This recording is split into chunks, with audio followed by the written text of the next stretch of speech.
Hey, I think that worked.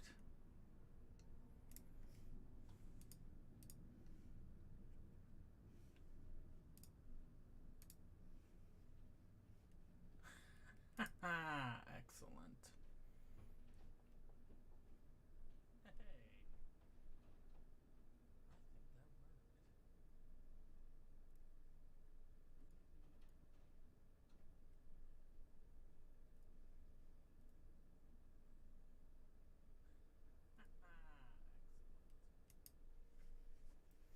Hello, hello, hello, hello, everyone.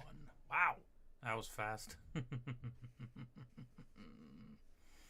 Hello, Pudding, Miri, Honeydew, Fenrir, Accident, Kata, Armati, Ghost Rose. I'm thinking I know some of you from Twitch through just different names. Unexpected, Eden, Darling, Frog, Red Soul User, wow. Sky, hello. Autumn, hello. Dean, Valerian. Oh, that just keeps coming. And it don't stop coming, and it don't stop coming. Will I get copyright struck for that? I think if I keep it just to what I said. Hello, hello, hello, hello, hello, everyone. Anthena, hello. Jasmine. Camille. Shazoo. Hello, Shazoo. Representing that LNC crew, and speaking of the LNC, hello, Yasha. Hello, hello, hello. Mary, hello. Oh, that's just surging straight through. Good lord. I didn't even get a chance to tweet anything out. Hold on one second. Let's close the door so we don't get any ambient background noise. Hello, hello, hello. I am trying to keep up with everybody. Hey, Aspie, how you doing? Golden, hello. Artist, Abby. Anthena, I think I said hi, to you, but I'll say it again. Hello, Tiffany. Hello, Strawberry Cat Cake. Hello, Raph. Hello. Actually, Shady Potato Cosplay. I kind of like it. Hello. Hold on. I saw you. Can I? Yep, there's one. And just to be safe, because I know she's... Hello. Shezu is 2. There we go. Quickly make Shezu and Yasha moderators because, you know... I mean, at this point, Yasha basically mods everything up to and including my private life. Yasha, when are you gonna get on a plane, get over here, and mod my private life? I could use that. I'm just saying. Alex, hello. Quinn, hello. Catherine, hello. Hello, hello, hello. Megan Blaha, hello. Raph, hello. I'm trying to keep up with everybody, I promise. Kathy, hello. Good lord, I haven't had a stream pop off like this in ever. Oh, that's sad. Alright, let's put something in the community post.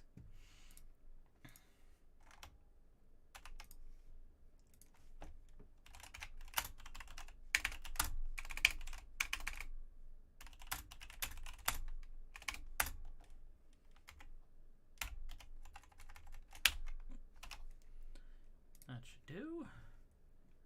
And then we'll go to Twitter.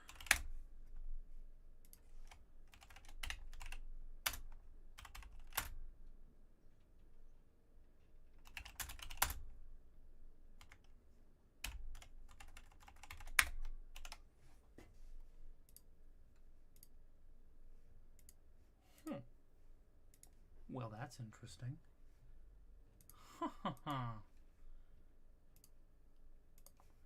Okay. All right. Back to Streamlabs. Hello, Kitty. Hello. Servants. Hello. 10. Hello, 10. It's good to see you as always. For those who don't know, the other mod in the Nomad universe is Sir Tentails. Legitimately, I don't disagree. Yasha should mod my private life.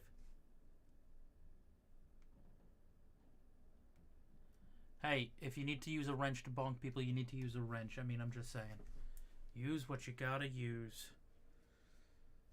Forgive me, y'all. I'm just taking care of a few last little things as I get ready. I was gonna say let's try to wait for a little bit and see get people into chat and all that, but well, holy hell.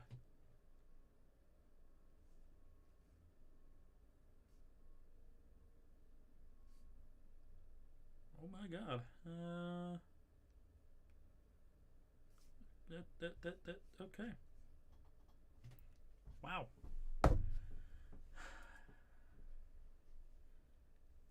ASMR keyboard typing. The best part is this isn't even my mechanical keyboard. This is my gaming board. This is the one that I beat the hell out of every Friday night.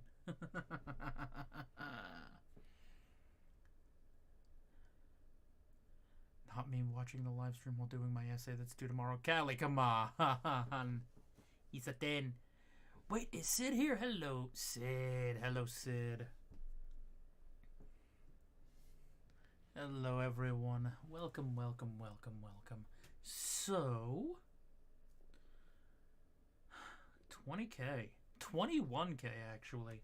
What was the most recent? You know, I love the fact that I passed 20K and then immediately surged to 21 without batting an eye. And I'm just like, YouTube, your algorithm's funky. 21,059. 2159. Good lord. Good lord, good lord, good lord. So, hello. Welcome, everyone. Welcome, welcome, welcome. We're going to get kicked off in a second here. I've got 2 different YouTube Word documents open with everybody's questions.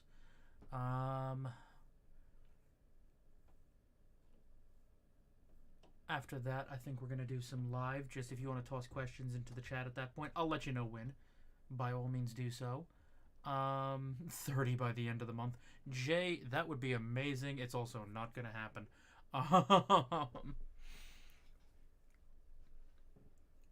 So, Peachy, thank you so much. Thank you, thank you, thank you. Astro, glad you dropped by to say hi. Hello and welcome. Welcome, welcome, welcome. Danny, I think the last video had a lot of people crying, but in a good way. And don't worry, we're gonna chat about City Wolf and Country Lamb. But that's a little bit of a surprise, don't worry. Your neighbor's cat decided to visit the stream. Say hello to your neighbor's cat for me. I'm gonna be honest. Debated getting a cat. Not sure yet, though. We'll see.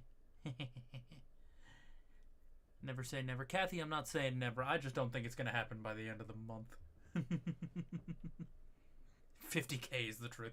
You know, I'm gonna be honest, y'all. I have such imposter syndrome. I mean, 10 can tell you 20K is nothing to shake a stick at.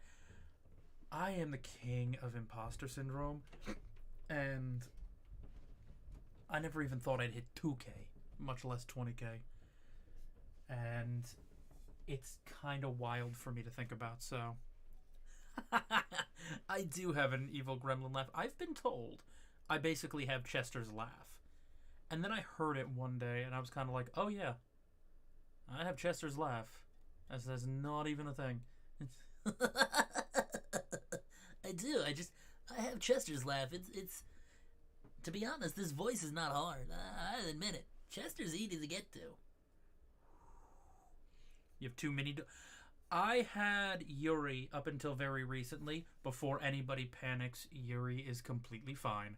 Yuri legitimately went to live at a better place called my parents' house because they have a nicer backyard and more space, and he just liked it over there better. And to be honest, I'm going to be moving in a couple of months, so finding a place that is not... I don't have to worry about a dog is probably for the better. Kind of sucks, I admit freely, because, you know, there are times that it's really quiet here. But, you know, he's much happier. And I'm going to get him this weekend, so it's alright. I love the fact that my parents are giving me back my dog for 2 days so they can go visit family. It's weird. Chester, listen, I freely admit, Kitty, that all of my characters and I are just a little bit intertwined in some way, shape, or form. Hey, 104 viewers. Damn, alright. Rock and roll. I make no qualms about the fact that my characters and I are very intertwined. I mean, I can drop really quickly into most everybody. Like if I want to get into Connor, I can do that real quickly. I can just kind of blink and there's Connor. Truth be told, and there are people in me real life who can vouch for this. I legitimately yell at people when I'm driving like this. The other day I was driving in where I live. Actually, it's not a big secret. I live in New Jersey. I was driving, somebody cut me off, and I started screaming at this man in an Irish accent, fully just without realising, just dropped right into it. Sure, Jesus, it was a bit of a moment. And then, I mean, Caleb is just tired. Caleb more than anything just wants to be left alone. He wanted to be a hermit, and that just isn't happening. And he kind of puts up with it because deep down he sort of secretly loves the fact that he's not a hermit and that he's got a family, but he doesn't want it showing from the outside. It's kind of just, the way of it. And then, of course, Mitch. Mitch is just a little higher, but Mitch and Caleb are very, very similar with where they sit. It's why it's a good thing they're separate universes, because honestly, if Mitch and Caleb were to ever meet, not that they can because, again, separate universes, but Mitch would be... They would sound so similar you wouldn't be able to tell who's talking.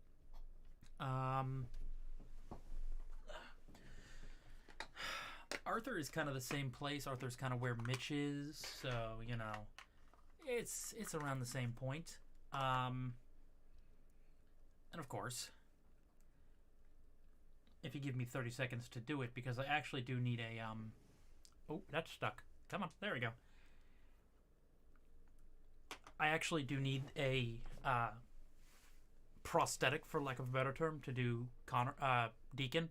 I actually wear fangs when I record Deacon. So, little one, I put fangs in and then I just drop my voice. But the thing is, with the fangs, it changes the shape of my mouth and how I speak, which then gives a bit more timbre to his voice. That's why this is where this is, because I am wearing fangs. I will also tell you, do you know how much work I have to do editing out the sh sound that Deacon makes? It's terrible.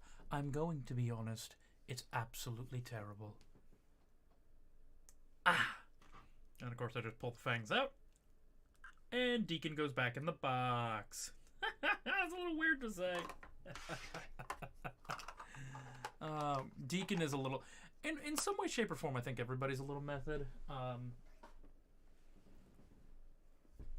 And see, who else? Who am I forgetting?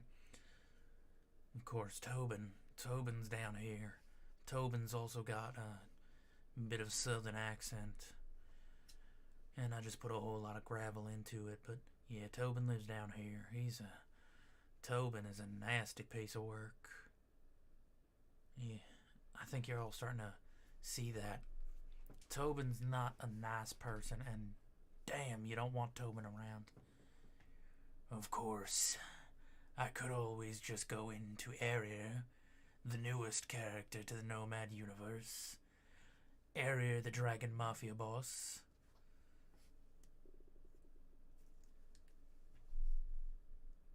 Get back in the box, Deacon. Get Tobin can kick rocks.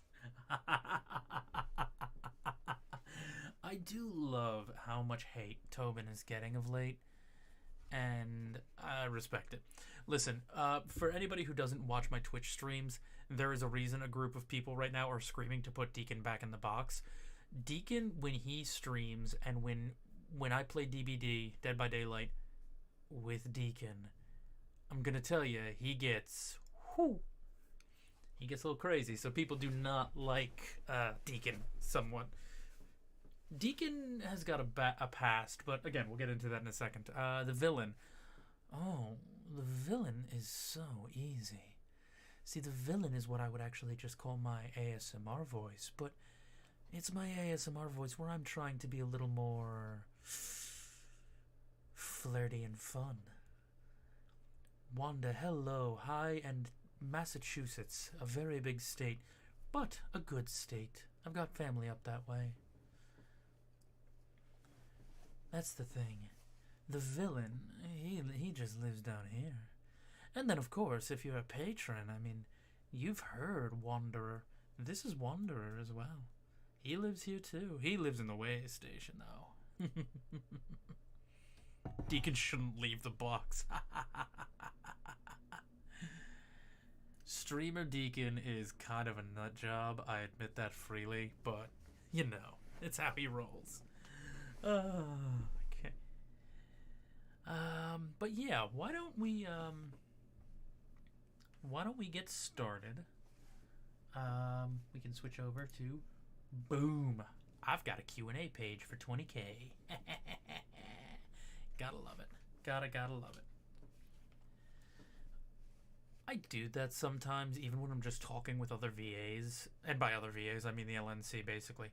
I'll do that with them sometimes, and it just kind of, like, freaks them out a little bit. Because it's like, wait, what the hell are you doing? 10C, this is why I stand 10. Because right there. Twitch.tv/Nomad Tales. Every other Friday, I'm streaming over there with the LNC. Shezu. 10 is a mod. Yasha. We also have Eris, Briar, Streaky. Sometimes Umber. Though Umber's taking a break of late. I guess some stuff's going on in his personal life. Good stuff. So he's taking a break. Uwu Nomad. Oh, Uwu Nomad only comes out to play on Twitch streams when I'm playing Nemesis from Resident Evil. Uwu Nomad, he lives here and he wants friends. Actually, oh, good lord. I just realized where Uwu's voice really comes from. Oh, y'all, I'm so sorry, because I finally realized where the Uwu voice is coming out from. Uwu voice comes from the Neko who just wants to play. He just wants tuna or salmon. Which, if anybody has some tuna or salmon, I'd really like it right now. Is there any chance of some salmon? I'd really like it. I'm just saying. It'd be nice.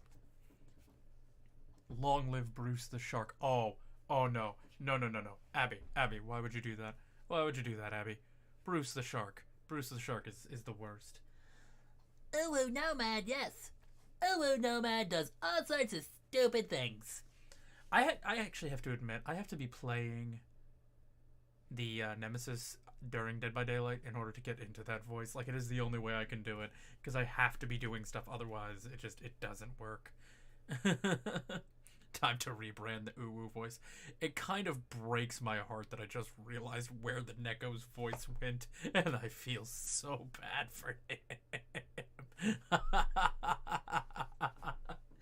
Oh, that's terrible. Oh, no. Alright, so I'm going to toss on a little bit of music. If that actually decides to come through.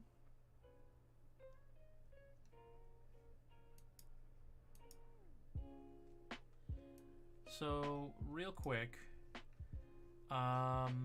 Brunson Discord. Oh, good lord. Tell me, everybody, how the music level is real quick, and we'll get started in a second, but just a little something to go on in the background. Ooh, a voice deserves better, good lord. Oh, lord, the Brunson. Apparently, for those who don't know, there is a Discord that was started just for the LNC chat.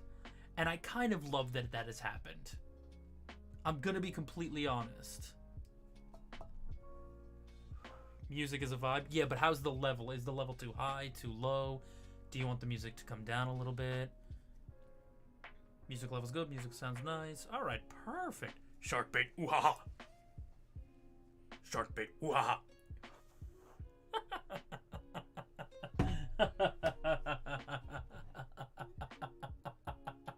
I'm sorry, I don't know why that makes me laugh so much. Alright. Big thanks to Lo-Fi Girl, by the way, for this. Because I don't know if anybody has seen, but Lo-Fi Girl recently made their entire music library copyright free, so you can use it for streams, you can use it for videos and all that. You just have to credit Lo-Fi Girl and the artist. So big thanks to Lo-Fi Girl, as always. Galaxy Wolf, I'm doing good. I'm doing quite good. Busy day. Bit of a turbulent day, if anybody's been on Twitter. But, you know, we're not going to worry about that right now too much. We're here to have some fun. It's a 20K celebration. Like I said, some fun things planned for tonight. So, I think let's get started with a few questions. Like I said, I've got 2 Word documents full of questions. Then we're going to go to live Q&A. And then, depending on where we are, we're going to actually have a special guest come join us for something else. Princess Bride, Princess Bride, Princess Bride. I don't know what's going on with the Princess Bride. All I know is I found recently a really nice hardcover of Princess Bride. It's now on my bookshelf, and I adore it. Okay. Oh, and again, big thanks to Stony, who did the backgrounds. So the Welcome to Frosthaven, Be Right Back, Goodbye stream plates, like the one that you see, the background was done by Stony. Big thanks to DeeDrawsStuff, who did my PFP that's in the corner, my current PFP on Twitter, and the spring PFP will be coming out in about a month. So, fingers crossed. Oh, and 10 Yasha or Shezu, if you can drop the links for D into the chat, that'd be very, very chill. And I would appreciate it greatly. And I will send one of you coffee. Thank you for stopping by, Kiki. It was awesome. Thank you so much for coming out. Okay, and I'm also trying to drink something for my throat because I did record about an hour ago for this Friday's audio. Well, Friday for YouTube, Wednesday or Thursday for Patreon. Okay, so starting out with the Q&A with the stuff that's already been in. Cries of not being allowed Discord. I don't actually. So a lot of people ask this. I don't have a Discord as Nomad. The LNC has a Discord, the Late Night Coffee Crew. I made a Discord for that. I will not make a Discord for many reasons. Yasha, hero. The links that Yasha is putting in the chat right now are the links for D, who does most of my PFPs. The channel art kind of comes from all over the place, so that's why it's always linked in the description. But D does all of my PFPs, and D is going to be helping me with a project this month that's going to be amazing. But more on that part later. But I go follow D. Absolutely worth it. They're an amazing artist, and going to go to college very soon, so gotta stand that. Alright. So, I swear I'm trying to get to the questions. I just keep rambling. I'm so sorry. Alright, so let's move that over to that side so I can grab it so easily. First up, from Sasha L2211. Was there any moment of your career that impacted you the most? Love your video, watching them for a while now. First of all, Sasha, thank you. I don't know if there was ever any one moment. I will say there have been a bunch of moments that have really hit me, especially during Pride Month. Some of the comments I was reading during Pride on my videos, they really touched me. Also, I read comments all the time about people just like really identifying with some of the stories that I'm telling, and it's bringing them some peace, and it's, you know, giving them comfort, and I actually really appreciate that. I do. I tell stories to make people happy, so when I know that it's doing that, that always really does give me a lot, like a real big boost. So every time people say, hey, this made me smile, or it made me laugh, or I identify with this, that fuels me to keep going more and more and more. Hello, Olivia. Hello, Ideate Star. Okay. Funky name. I like it. Mentally ill bisexual. Yo, same. Hello and welcome.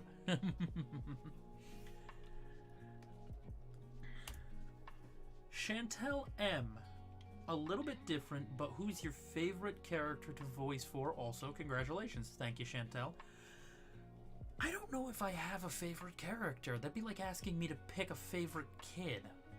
And I just don't know if I can do that. Caleb will always hold a special place in my heart because Caleb was the first. I like all of them for different reasons. Caleb is great. Connor is a lot of fun. Deacon is going to let me play with some historical stuff that I really want to do.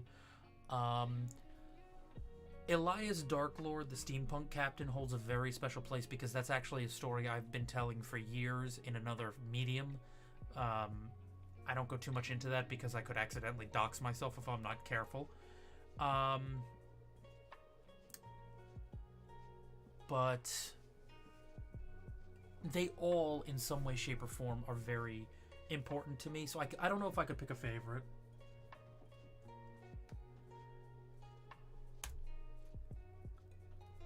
Alright, Jacqueline, I'm going to save your question. So, just as a heads up, I'm going to be saving certain questions for the end.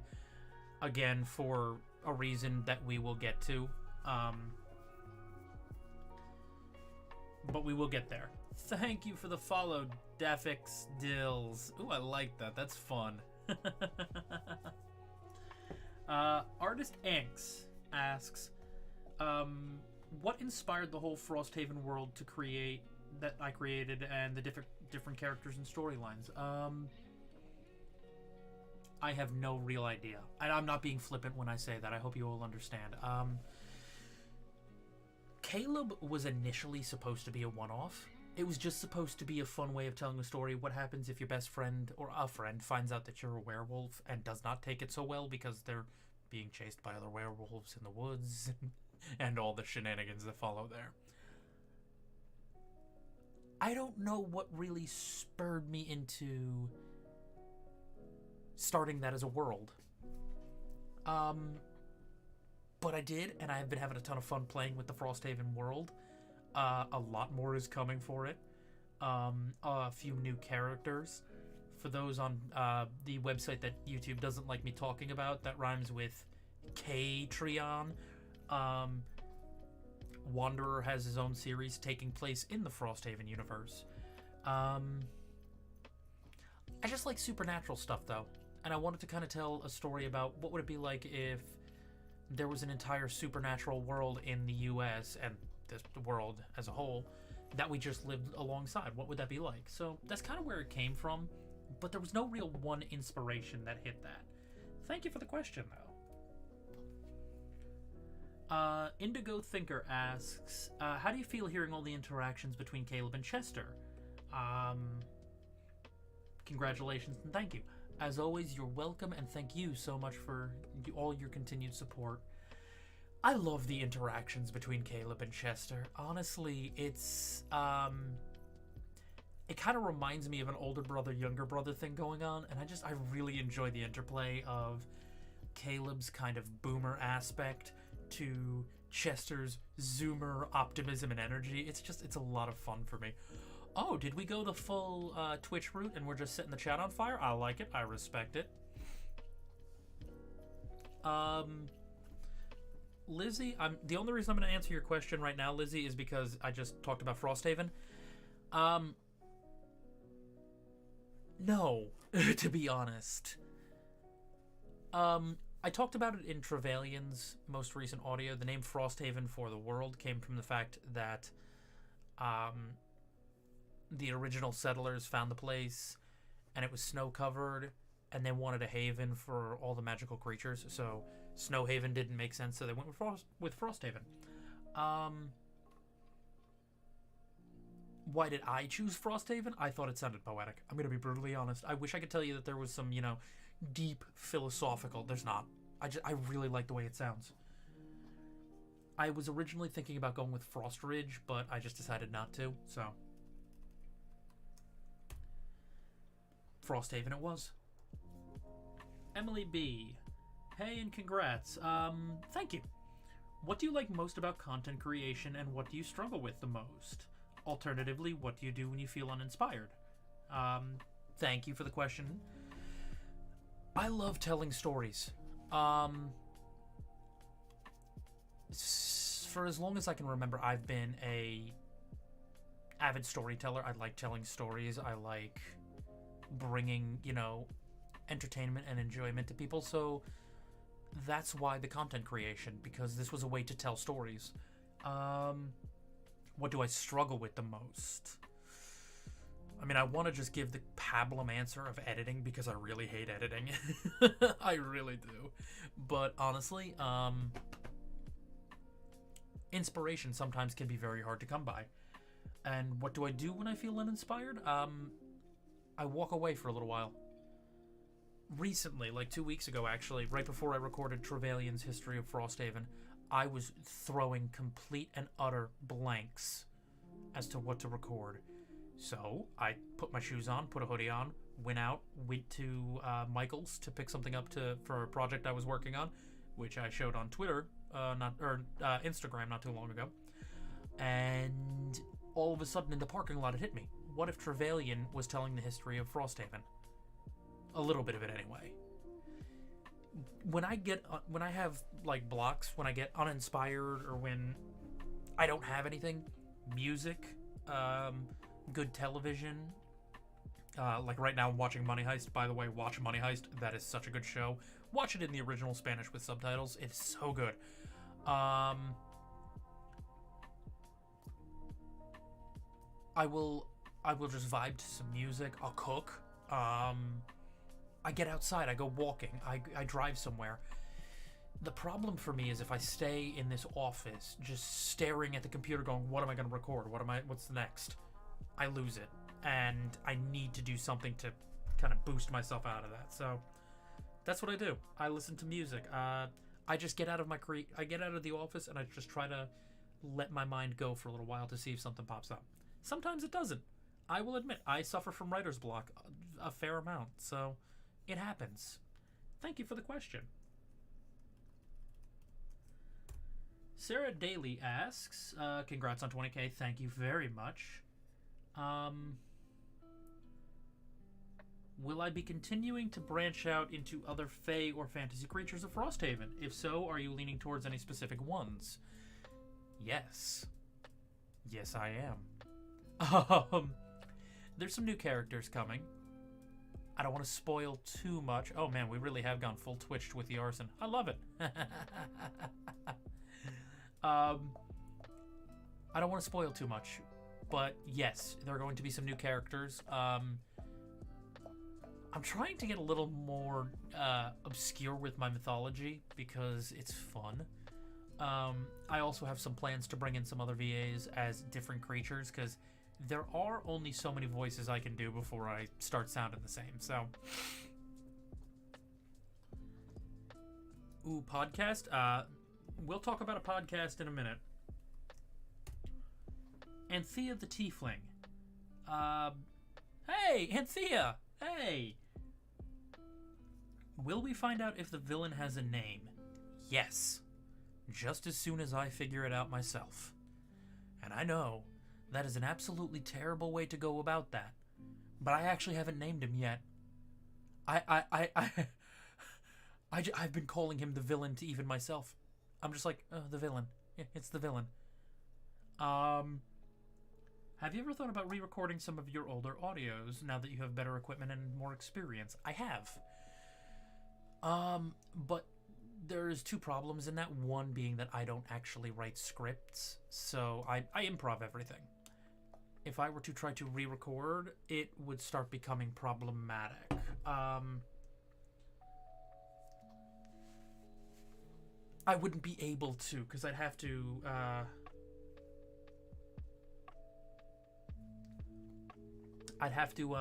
I'd have to figure out how to script my own audios, and I can't stand listening to my own voice, so I don't think I could from that aspect. Also because I actually like seeing where I've come from.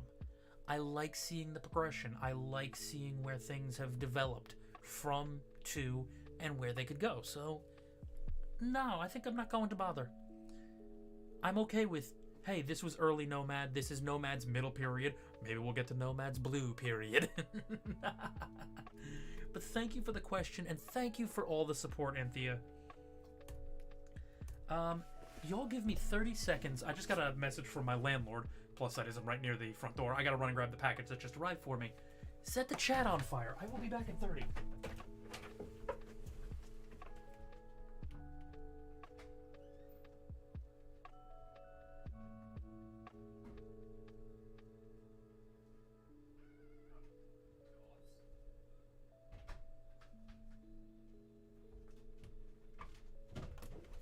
And we're back.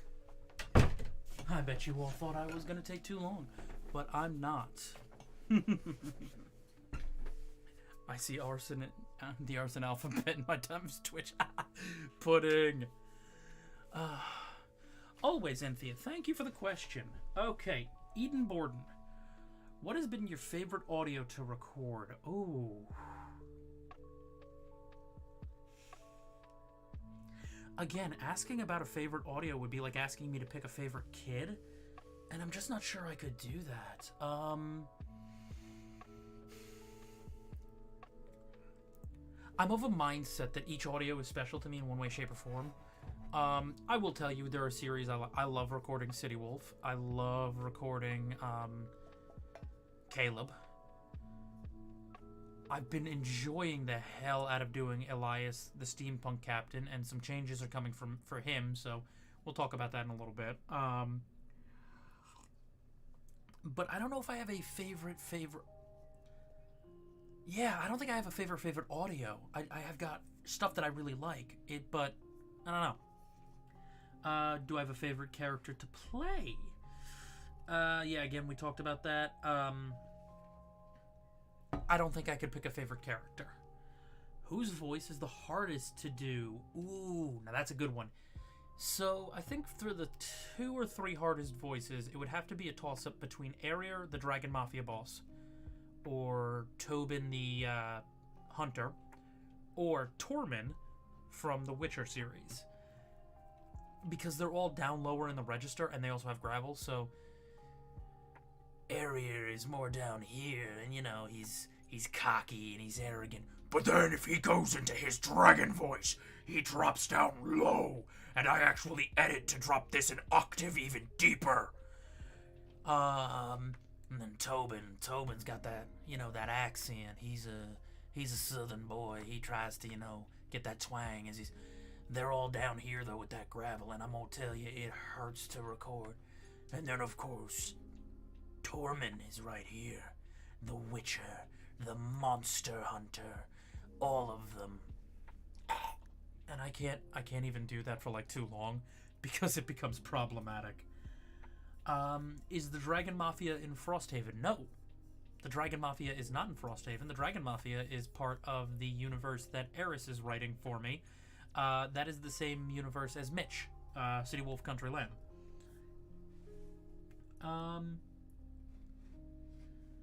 How did I get into woodwork? Great question. So, when I was much younger, my parents actually found a shop class that I could take. It was extracurricular. I did it on Saturdays.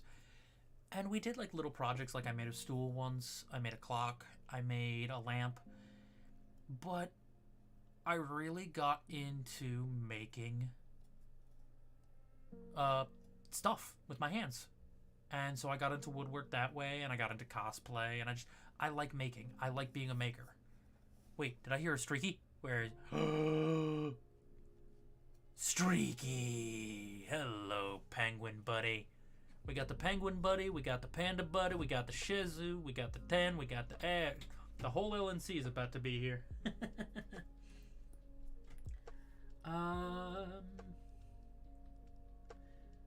What do you like to do on your days off? I'm eclectic. Sometimes it'll be hiking. Sometimes it'll be, you know, going into the city and just kicking around, going to a bookstore. Sometimes it's just sitting on the couch watching TV and just zoning out. I'm weird. I don't think I could pin that one down. Golden U. One channel related question, one personal. By all means. If it's too personal, I will always tell you all I reserve the right not to answer because certain things I don't talk about publicly. What made you decide to make Frosthaven a magical realism setting? Again, I wanted to talk about the world as if it existed here and the interplay between regular humans and the magical and the fantasy and how that would interplay, because I actually think it's a really cool idea. At some point I have to make a listener that's, you know, a creature and I'm the human, but we'll figure that out. Something I love about living on the East Coast. Ooh, great question. I do love the quick access to seafood. I do love the cities. I will admit, and again, people know I'm from New Jersey, so I'm not spilling too many. I love that I can get into Manhattan and hit the bookstores and the restaurants and the shows and all that. It's just great. Thank you for the question, Golden. Julia Duarte, and if I'm mispronouncing names, please do forgive. Hey, speak of. Congrats on 20K. Thank you very much. You found my channel through Eris's. Glad to hear that. Everybody, make sure if you like the content, make sure to go hit Eris's channel and sub. I wouldn't be where I am in this channel without her, because seriously, City Wolf, Dragon and Doctor, Dark Dance, her scripts are completely amazing. The best writer in the community. I will die on that hill. And honestly, she deserves a lot more recognition than she gets. So go show Eris some love. Make sure to, you know, sub or whatever. But she is awesome. How did I meet all the people in the Late Night Coffee crew? And then what are my favorite video or series from each of their channels? Okay, this is fun. So the Late Night Coffee crew, for those who don't know, is the crew that I stream with every other Friday. It is myself, Eris, Greenbrier Audios, Shezu, Rivera, Streaky Audios, and Yasha. And occasionally Umber's voice. Like I said earlier, he is on a bit of a hiatus. Eris and I met because we started following each other on Twitter. And then she posted the first City Wolf script that was actually public. And I was like, hey, do you mind if I take a crack at this? And after that, she kind of just kept sending me scripts, and we started chatting, and we ended up becoming close friends. That's really the best way to describe it. Oh, Shezu, hero. Yes, go check out Eris's channel. Go give that girl some love. She deserves so much more recognition than she gets. Eris was the reason that Shezu and I actually met, because when it came time to cast Lopez in the first collab, the first episode that Lopez showed up, she was the one who recommended talk to Shezu. She said, listen, I've worked with this girl before. She's amazing. She's super professional. Go get her. And that's how Shezu and I started interacting. Greenbrier Audios, Briar and I sort of just collided, and that is like the perfect metaphor for the two of us, because she is basically my little sister now. We sort of just did. I don't quite know how that one happened, but it did, and we've worked together a ton. She's great. Streaky, I'm gonna be honest, I can't and Streaky, I say this with nothing but love. You know I do, brother. But I'm not 100% sure. Streaky just sort of appeared one day, and I'm completely okay with that. I'm so happy he did, because Streaky's great. Yasha I met through Eris and Briar because he was mods for them, and that quickly turned into a very good friendship there. And then Umber I met again through Eris. I met a lot of people through Eris. And he's collabed in a bunch of stuff. As to the videos or channels, or series, anything Eris does with the pen, I love. When it comes to Briar, she did a script that was written for her by Little Inkwell, and it was the first thing I ever listened to of hers. The name is completely escaping me, and I hate that. But it was something about a wife at their husband's graveside, and it was just so damn good. I was just like, oh my god, this is amazing. Let's see. Shezu... I don't know if I could pick one from Shezu or Streaky. To be fair, I haven't had time to listen to a ton of people lately. But I would argue that for Shezu, it probably is... I'd say the Captain or the Countess. Those would be the two that I would lean more for Shezu on, because I think they're both just such good series. For Umber's Browntown series, and again, if you're not listening to Umber, you definitely need to. Umber's Downtown Browntown series is so good. Let's see, what else? A couple months back, Streaky did something, and Streaky, please do correct me in the chat. Boyfriend Makes You Dinner. That was really good. It was sweet, it was cute, it was fun. I definitely would, I would definitely recommend that one, as well as just pretty much anything Streaky does. Not gonna lie, believe it was through Lilac. There's a real possibility that Streaky showed up. For those who don't know, there was a content creator, Child Lilac. She ran a very successful TikTok where she would kind of meme on VAs, and I will never forget seeing her do a bunch of stuff for Siren Son. And I was kind of like, damn, I wish I would see a TikTok about me one day. And sure enough, she started making TikToks about me. And yeah, I think that's where that came from. For, who am I not thinking of? Yasha. Yasha, his favorite series is actually over on Eris's channel. He writes it for her. It's The Drider, Silsiri. And then, of course, 10, you know my favorite series of you will always be the fact that you're now doing Judith. Your steampunk captain. I am so happy you're doing that audio. Oh, sorry. The last member of the LNC, Sir Tentails. 10 and I have known each other for 13 years. We went to college together. 10 knows me IRL. Like, she knows my full name. She knows my social security number. I'm pretty sure she knows what blood type I am. 10 and I have known each other for way too long.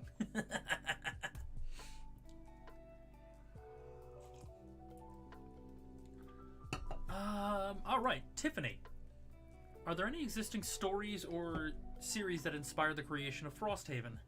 Again, I can't really say yes or no, because I don't really know quite what kick-started Frosthaven in the first place, other than Caleb. What's my favorite series to write for? I don't write.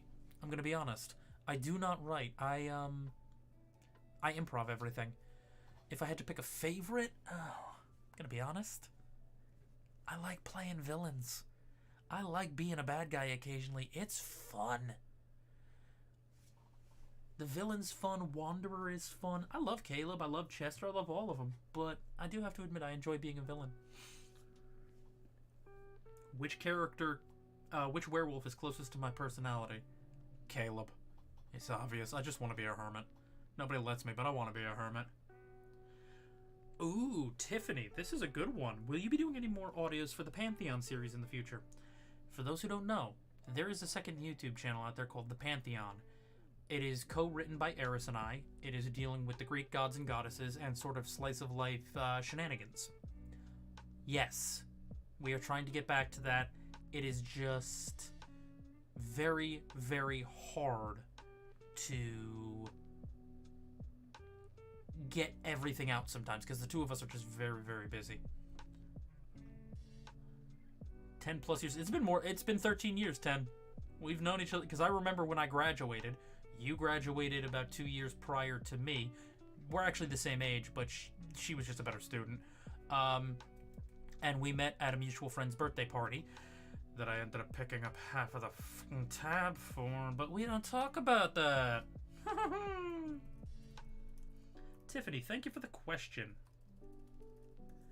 Becca asks, congratulations, thank you very much.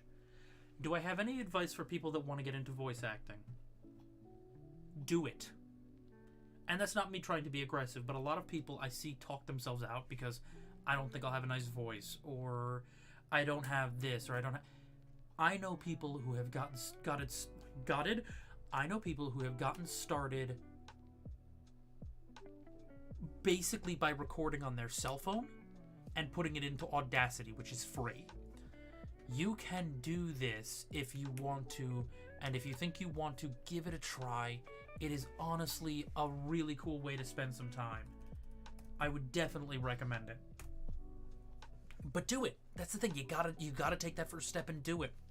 Not to sound like you're older than me by 4 frickin' months. You're saying you're older like there's years between. Oh Lord. Don't talk yourself out of doing it. If you want to get into voice acting, do it. What inspired me to start making audios, and do I have any pets? So I did have a pet, Yuri, my husky, who has since gone to live with my parents. Again, because he liked it there better because of their yard and the space of their house. And also because, again, 3 months, I'm moving. What inspired me to start making audio? So I think I talked about this in the last Q&A, but at the height of the pandemic, I found myself kind of, staring at the ceiling with nothing to do. And I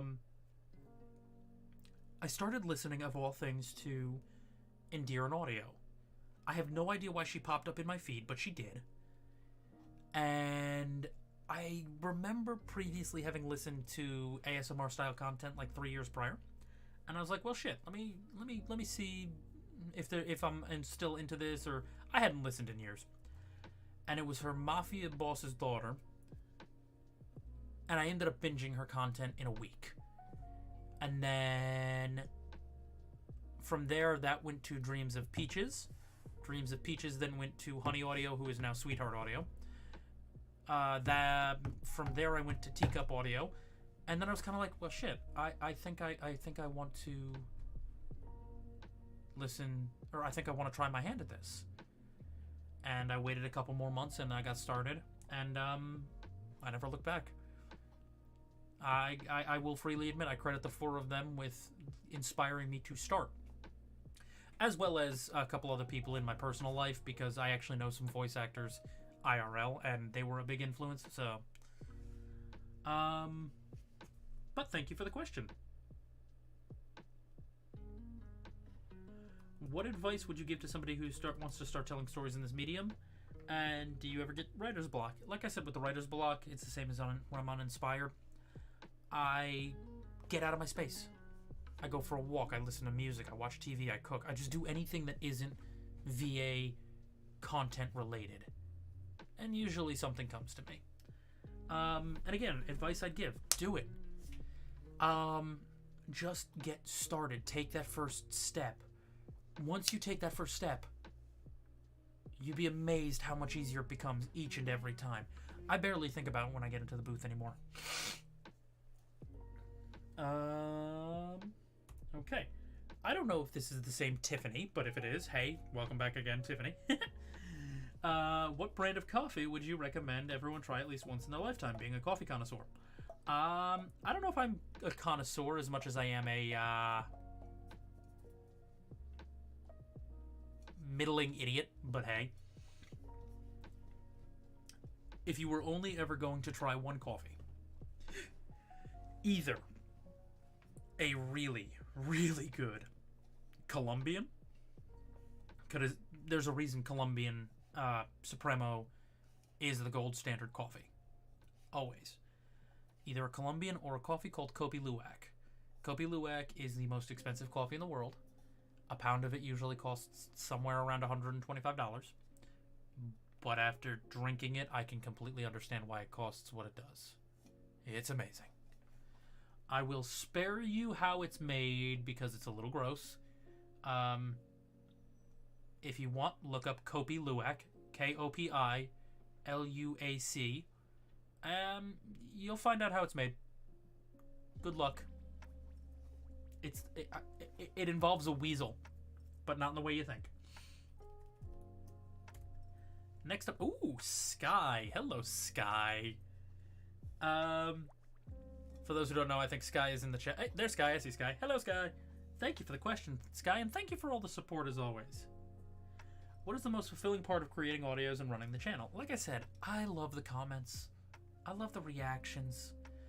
The response I get from people really is just heartwarming. When people like what I'm doing, when people say this touched me, this made me feel better, I was having a bad day and I listened to your audios and, you know, everything feels right. What advice would you give myself for the day I launched the channel? Ooh.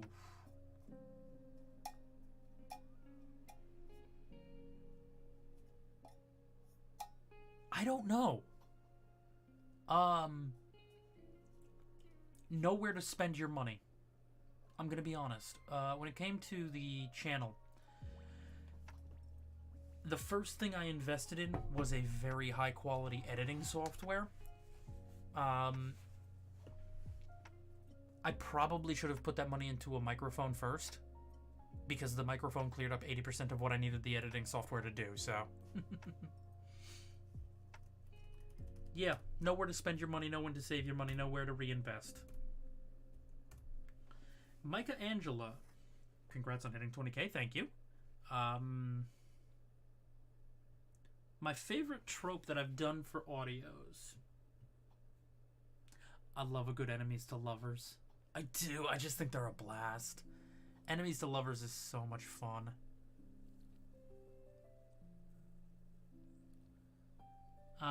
Past that,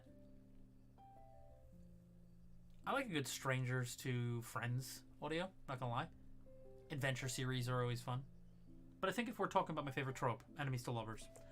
By the way, I am going to be truncating some questions because I am going to be answering things because I mean, stuff gets asked multiple times sometimes, and that's okay. This is a frog. I would hope so, because if it was, you know, a deer typing this thing, that'd be interesting, huh? What was the reason behind creating the channel? Like I said, I got inspired by other VAs to tell stories, and I'm a natural storyteller. I really do like it. Something I learned about voice acting after doing it for so long. T is your best friend. You're going to shoot your voice out a lot, and tea with honey, best thing for it. That's what I'm drinking right now. That's right, I'm not drinking coffee actually, I'm drinking tea.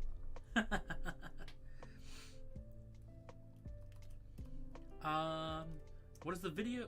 Sasha L2211 again. Video series I'm most proud of, or video or series.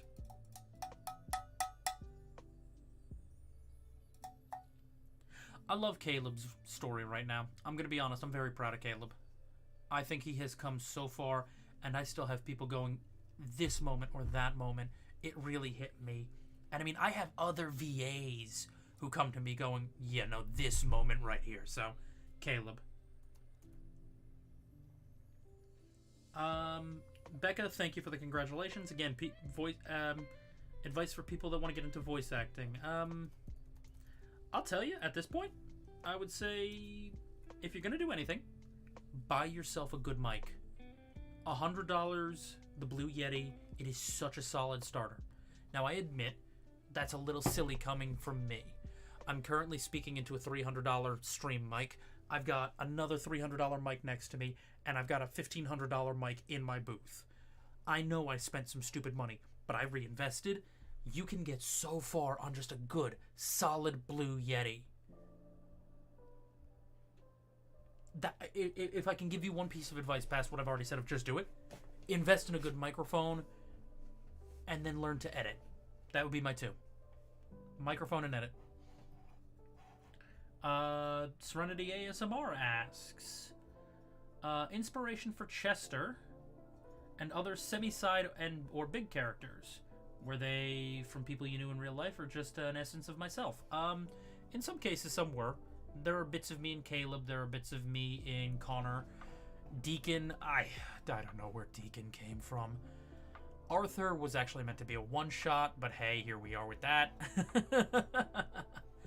But Chester, which was where you asked the big portion of that question, and that's fair. Chester actually came from a Twitch stream. I was playing Skyrim, and for those who don't know, if you look in the lower left-hand corner of this stream right now, that little wolf dude dancing in the corner is named Chester. It's my Capamon. He has been the mascot of the streams since I started streaming. And one day I was streaming, and we started talking about a Chester-based audio. And it was Eris, again, this is why we stand Eris, who basically brainstormed and storyboarded an entire Chester audio in that chat. If you ever look under any Chester video, it is always going to credit Eris as a partial creator because it was her. There wouldn't be a Chester without her storyboarding that moment. So for Chester, it was that. What else? The characters all sort of come from a bunch of different places. The steampunk captain, Elias Darklore, is actually my Steam Sona. Elias Kutz, the SCP captain, was because of the SCP, and I'm a huge fan of the SCP. The Neko was a joke that turned into a series, and I just lost a bet, which is why you all got Neko 3. But yeah, that was Neko. Nefel09, did you have any other ideas for the channel, if not for this? Congrats, thank you, first of all, congrats. Initially, I wanted to be a streamer. I wanted to stream video games on like a 3-time-a-week basis. I am so glad I didn't do that. It is so much work. Streaming is a beast. I did run another YouTube channel for a while. I don't talk about that live. For a couple of reasons. I didn't do anything wrong, if anybody's asking, but I have since well, it's no longer there. It had my face on it, and the channel's just no longer there. Let's leave it at that. To be honest, it was not my choice to leave that channel behind. YouTube decided that, and we'll just leave it at that. It was a very different channel. It was an outdoors channel. Abby Lieb asks, what part of the editing process do you find the most challenging? Listening to myself. I hate listening to my own voice so much. I know that's weird for a voice actor to say, but I cannot stand listening to myself. It's painful.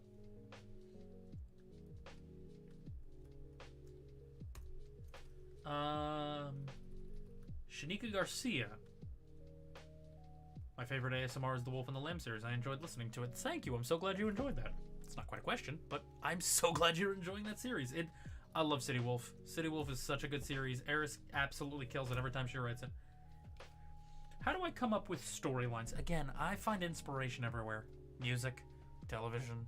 Sometimes it's just the weird stuff that pops up into my head.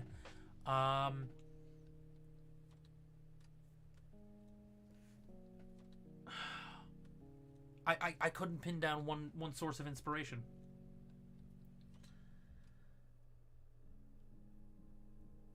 As for the storylines, again, sometimes it's stuff that's going on in my personal life. Sometimes it's just stories I've always wanted to tell. I really don't have an answer for that one. I'm so sorry, Jasmine. Now imagining editing all those spicy Patreon. Streaky! Really, Streaky? You gotta play me that way? Because you're not wrong. Actually, editing the Petron stuff is not great. It can be painful. Maria Campos asks, what did I do during quarantine to keep myself sane and busy? You're looking at it. I started a YouTube channel. Wait a minute. Holy hell. Dade Audio, welcome to the chat, Dade. You missed the arson from earlier, but I'm sure if you ask nicely, the chat will do it again. How many Fig Newtons can I eat in one sitting? A whole ass pack, and that's not something I'm overly proud of, but I can do it. Yeah, Maria, I made this channel to keep myself sane. That's what I did. K3 asked, if I was a superhero, anti-hero, or villain, what would I be called? Ooh.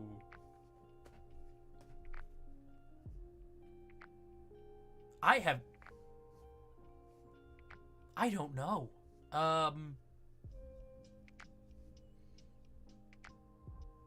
I have an odd feeling if I was a superhero, people would more just go, oh, great, he's here. Things are going to get worse now. Great, that's awesome. Wouldn't really have a name. It's like, oh, shithead's here. That's what I honestly... Yep, see, there's the fire.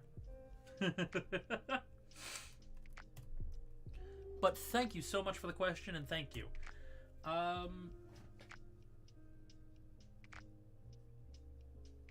Star's Epic Stories. During the werewolf audios that you did, how did you Okay. I think I know what you mean by this. During the werewolf audios, I will admit there's a lot more body acting that goes into those because the werewolf stuff can be a lot more physical in order to get myself into the right mindset, into the right sounds. So like the growling, especially the growling, it's just like... It sounds a lot better when I'm in the booth and I'm not, you know, forcing it that hard. I'm very forcing it. I'm going to be honest. My voice is kind of...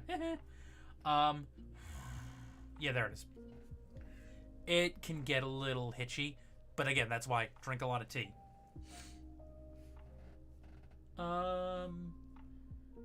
Jamie Tracy asks, will there be a lot more backstory for the Doulahan and Vampire before you combine them into the more Frosthaven? So they're already combined. But yes, you're going to be getting a lot of backstory on both Connor and Deacon. And I don't think you're ready for some of their backstory, especially Deacon's. Deacon's backstory is kind of wild. Official date.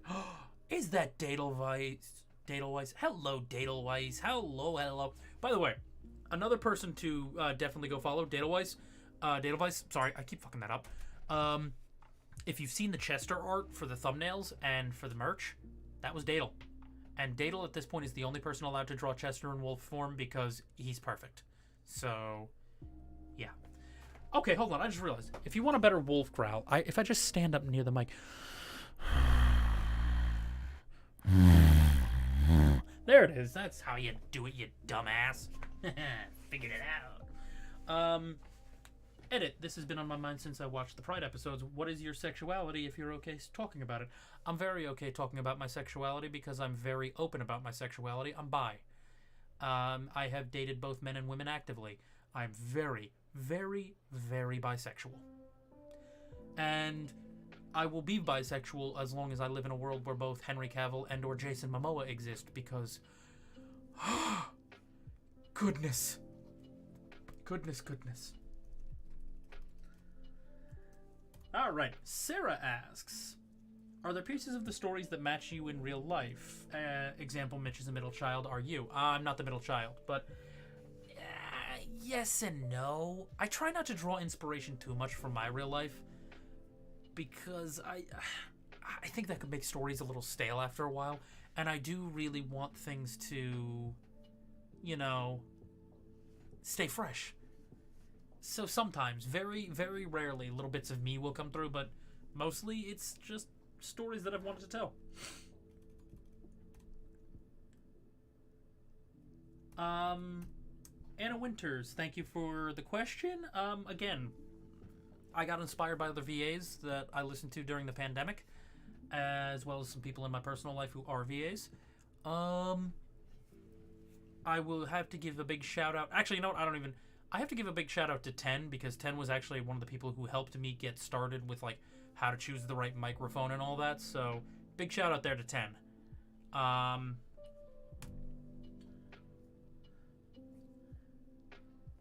Past that, I think I've talked about that. Just, you know, who I listened to, where I got started. So, yeah. Cece's World. Congratulations on 20K. Thank you, Cece. Right. I just looked at the chat. Date audio. Jason Momoa. Oh. And the fact that he's back on the market. Woo-hoo-hoo. Henry Cavill's getting a run for his money. Congratulations on 20K. Thank you. What's the next big goal? Big or small, that I want to accomplish? So for the VA side of things, I'm actually branching out. I'd like to start doing some podcasts. And you're going to be seeing some stuff very soon happen in the podcast world from me, so keep your eyes open. I would have done it eventually, 10, but I also would have probably started with some cheap-ass microphone that I bought off Amazon for $30 that would have sounded like crap. Literally, you looked at me and said, no, you're not allowed to buy that, shoved an XLR in my face and said, buy this. So, yeah, don't even. Yeah, the next big goal, podcasts. In my personal life, I just want to move. I've got 3 months left on my lease, and I'd really like to find a place to live and move. I know where I'm moving to at this point. Now it's just finding the place. So, hey, fingers crossed. HXH Serotonin. What's your favorite thing about making audios? I absolutely love telling stories. Plain and simple. I'm a storyteller. That's what I am deep down. Actual question might sound simple, but which do I prefer, coffee or black tea? I like both. I'm an avid coffee drinker. I make no qualms about the fact I work in the coffee industry. But, like right now, I'm drinking green tea. I drink black tea on a pretty regular basis. I like tea. I also like coffee. They're both are equally good. That's not a cop-out. I really like just, coffee and tea. I'm a coffee and tea guy. If you had to have a body pillow of any one character that I produced,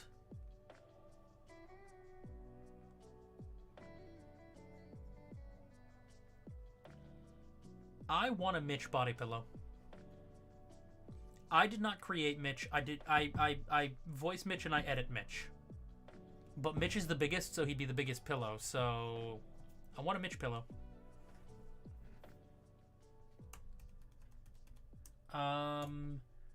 Random, we're gonna save this question. Armati. The fandom name. I've got no idea what the fandom name is for my community.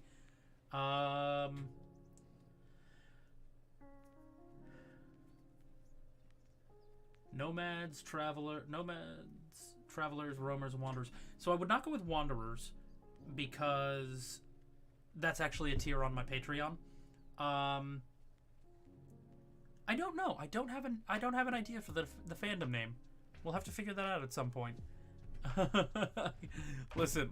You're gonna have to talk with it. It's not just me you have to talk with when it comes to Mitch. Eris has to be involved in that as well.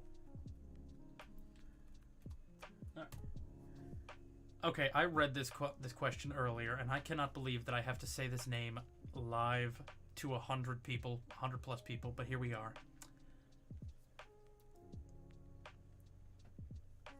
Diogenes butt hair. I cannot believe I just said that. Nomad bro, I have to know if Chester had an emo phase and if he wore fedoras, please. I'd think he probably had an emo phase. I don't think he ever wore fedoras. In fact, I know he never wore fedoras. He was not a fedora guy. He was, however, he had a little bit of a emo phase. Hold Chester dear to my heart. I'm so glad to hear that. I'm so glad to hear Chester helped you get through an art block.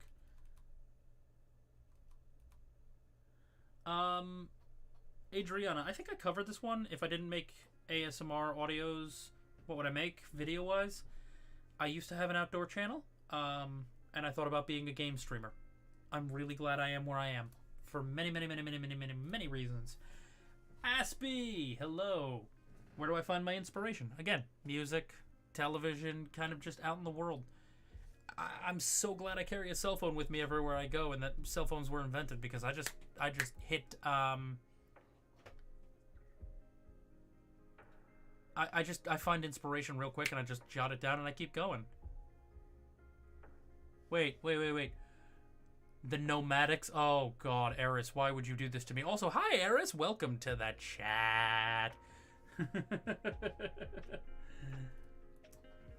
Ash Blazefire. Who do you think would win in a fight between Chester and Caleb versus Damien and the Hunter? Ooh. All I'm going to say is Chester and Caleb, and that's exactly where I'm leaving that. I'm not answering anything else for reasons.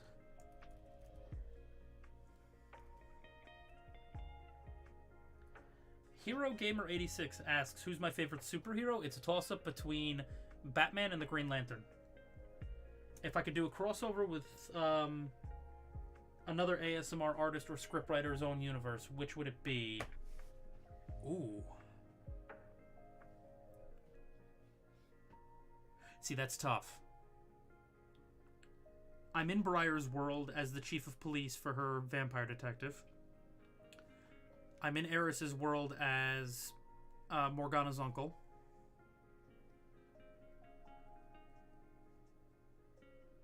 I don't know. I don't know who I would cross over with. There'd be so many people. I love Siren Sun's world. I love Saku's world. Saku VA. The pen. There's so many different answers to that. I don't quite know. Abby, do you have any advice for people getting into VO? Answered that a couple times, but just do it. Get a microphone and do it. Do I have a favorite werewolf? Caleb, Mitch, Chet? No. I'm gonna be honest, I love all my werewolves equally. They're all just cool. I'm so down for all my werewolves, so no. We're gonna save that question.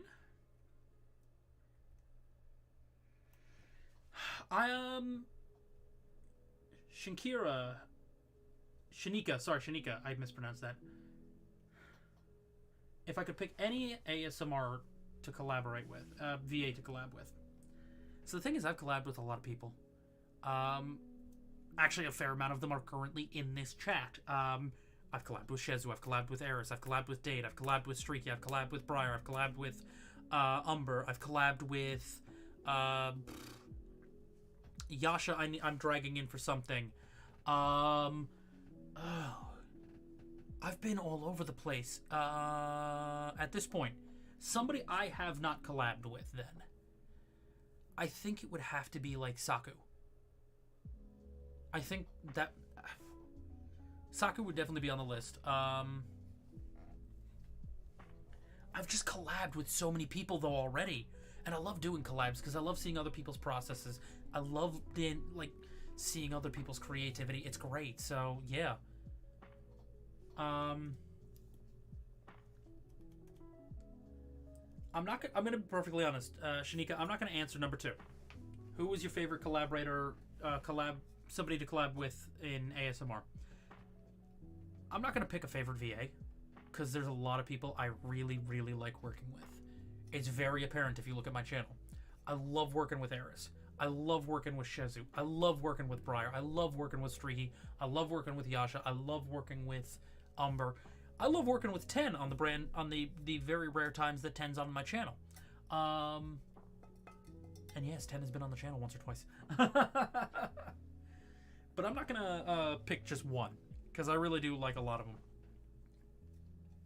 Olivia Humans asks, will there be any more to the Thief story? And how am I doing? I'm doing quite well. My throat's giving out just a little bit, but, you know, that's part of the game.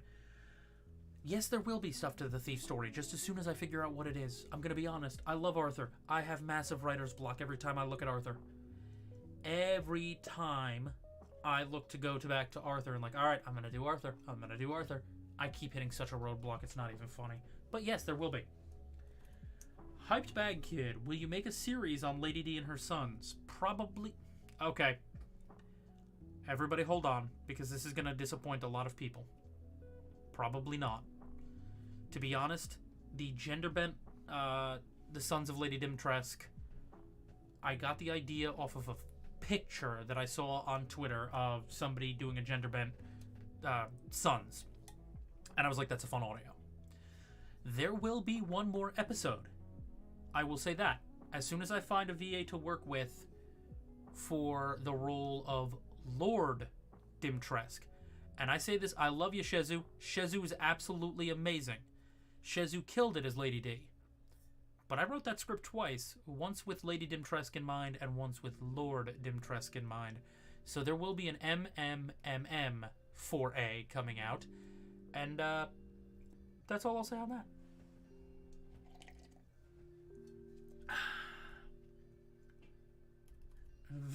Valerian. Is Arthur from The Thief's Tale a bottom? Oh my god. I have no idea. I don't know what Arthur is. Maybe a switch. I'm gonna be honest. I don't know for him. Oh wow, that's actually the end of that first document. Okay, the second document's much shorter, so here we go. We're gonna save that one because that's not a question for me, believe it or not. Mason jar. What's your favorite food? I love food. I love to cook. I love to come up with new recipes. I don't have a favorite food. Maybe potatoes. I'm gonna be honest. Maybe potatoes. But again, I don't have a specific way to prepare. I don't have a specific favorite food. I like to eat. I like good food. I like going out to really good restaurants.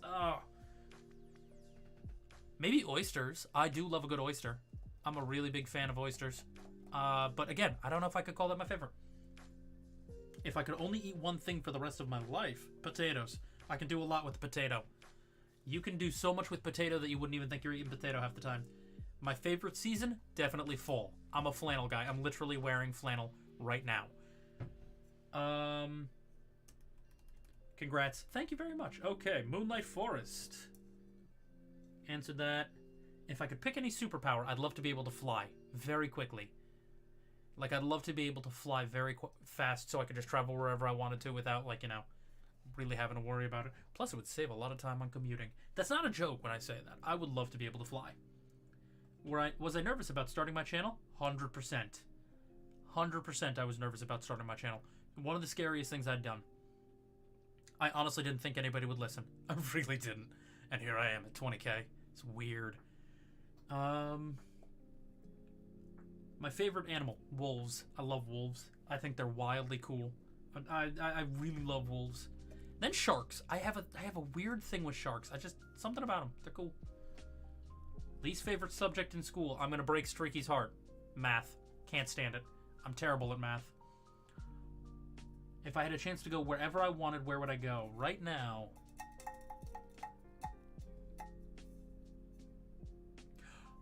Weird answer. I would love to go to the Arctic. I would love to walk along the Arctic ice cap. That'd be cool. But in a more realistic one, Japan. I'd love to go see Japan. Number 7, have I ever cheated on a math test? No, because I hate math and I just didn't even pay attention when I took the tests. I was a bad student. I admit it freely. Pat's the reviewer. Will you get to meet more residents of Frosthaven at some point? Yes, you will. Talked a little bit about that, but we're not going to talk too much because, again, spoilies. Mary, favorite RP as in a D&D character to play. So I've never actually played D&D. I've made 2 D&D characters and some D&D stuff is coming, but I've never played D&D. That being said, I'm definitely gonna... From my MMORPGs, I used to play a lot of warrior classes in World of Warcraft and Death Knights. I tend to lean more towards warriors, barbarians, stuff like that. Fantasy, novel, or series favorite? Lord of the Rings. It's a classic. I read it once a year. The ultimate top tier can't be beat sci-fi show. Oh!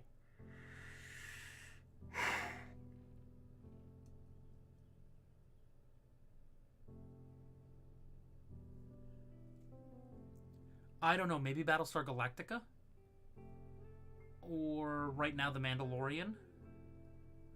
There's some real good sci-fi out there lately. I don't know if I could pick just one top tier. Cult classics, yay or nay? Yes, but no. Some, I can understand why. Some, I hate watch and then laugh at. And then some, I just look at going, oh, this is crap.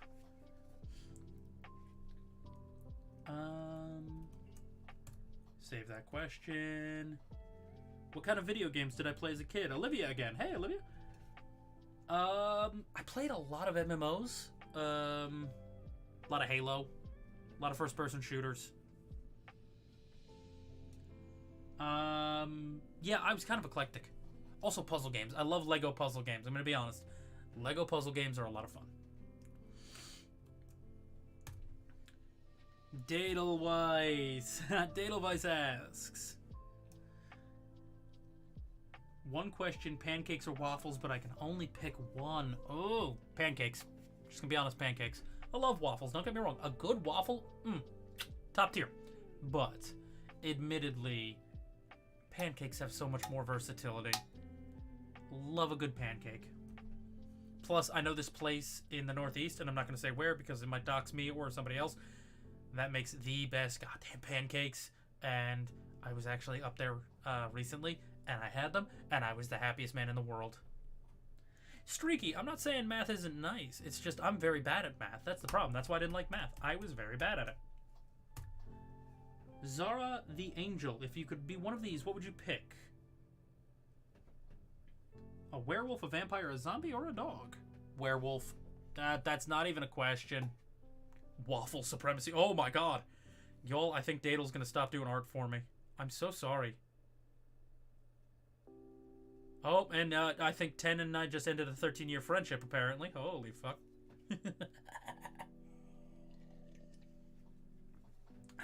Okay.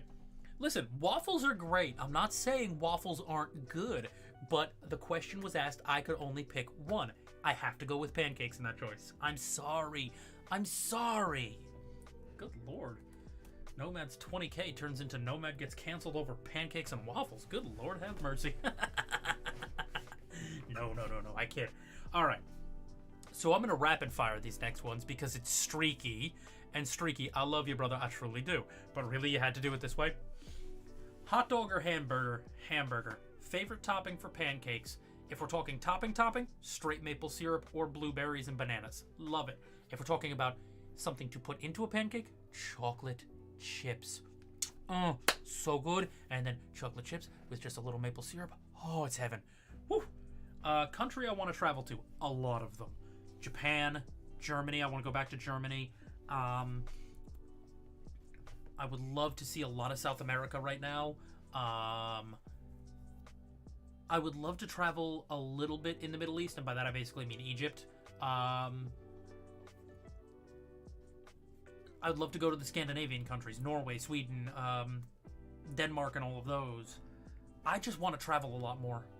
Like, I go back to Canada in a heartbeat. I've been to Canada a couple of times, and I'd go back to Canada in a heartbeat. And I think part of that is because I have been cooped up for so many years thanks to the pandemic. And I just really want to go traveling again. Favorite Latin food? I'm going to get so much shit from this from a certain person. I really like a good quesadilla. There's just something about them. Or a really good burrito.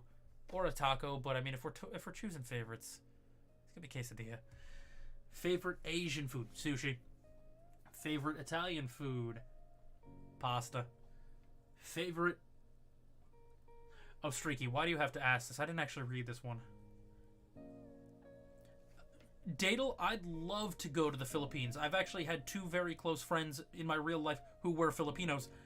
I would love to go to the Philippines. Favorite English food? Can I say English muffins and not offend people?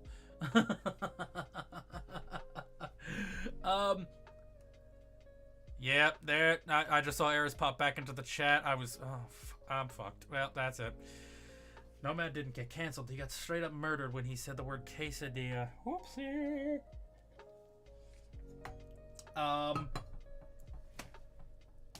Bangers and mash for English food. Favorite American food? Corn dogs. I'm gonna be honest, I love a good corn dog. Flip-flops or sandals? I own a pair of flip-flops simply to take the trash out. I never wear them in public. It's just how I roll. Did I just get Mad Maxed by the best writer in the damned VA community? Yes, I did. Am I okay with that because I once did a Mad Max cosplay as Max? Yes, I am. Mediocre! Also, what is the derivative of 3x little squiggly upline 4. I don't know. Man, I don't know, and I ain't even gonna try. I'm not gonna try. So don't worry, I'm not cheating on your math question. I refuse to answer. I plead the fifth. I refuse to answer under my Fifth Amendment rights against self-incrimination. Ellie Orchard, can you simplify 9x minus 7i greater than 3 parentheses 3x minus 7u parentheses? I decline to answer under my Fifth Amendment rights against self-incrimination under the Constitution of the United States of America. Kindergarten, what's your favorite collaboration to date? I don't know if I could pick one collab. I would say I really actually enjoyed one of the more recent ones I did with Eris over on her channel, the Polyghost thing, the Polyghost series. That was a lot of fun. I like Greenbrier's Vampire Detective. It's a lot of fun.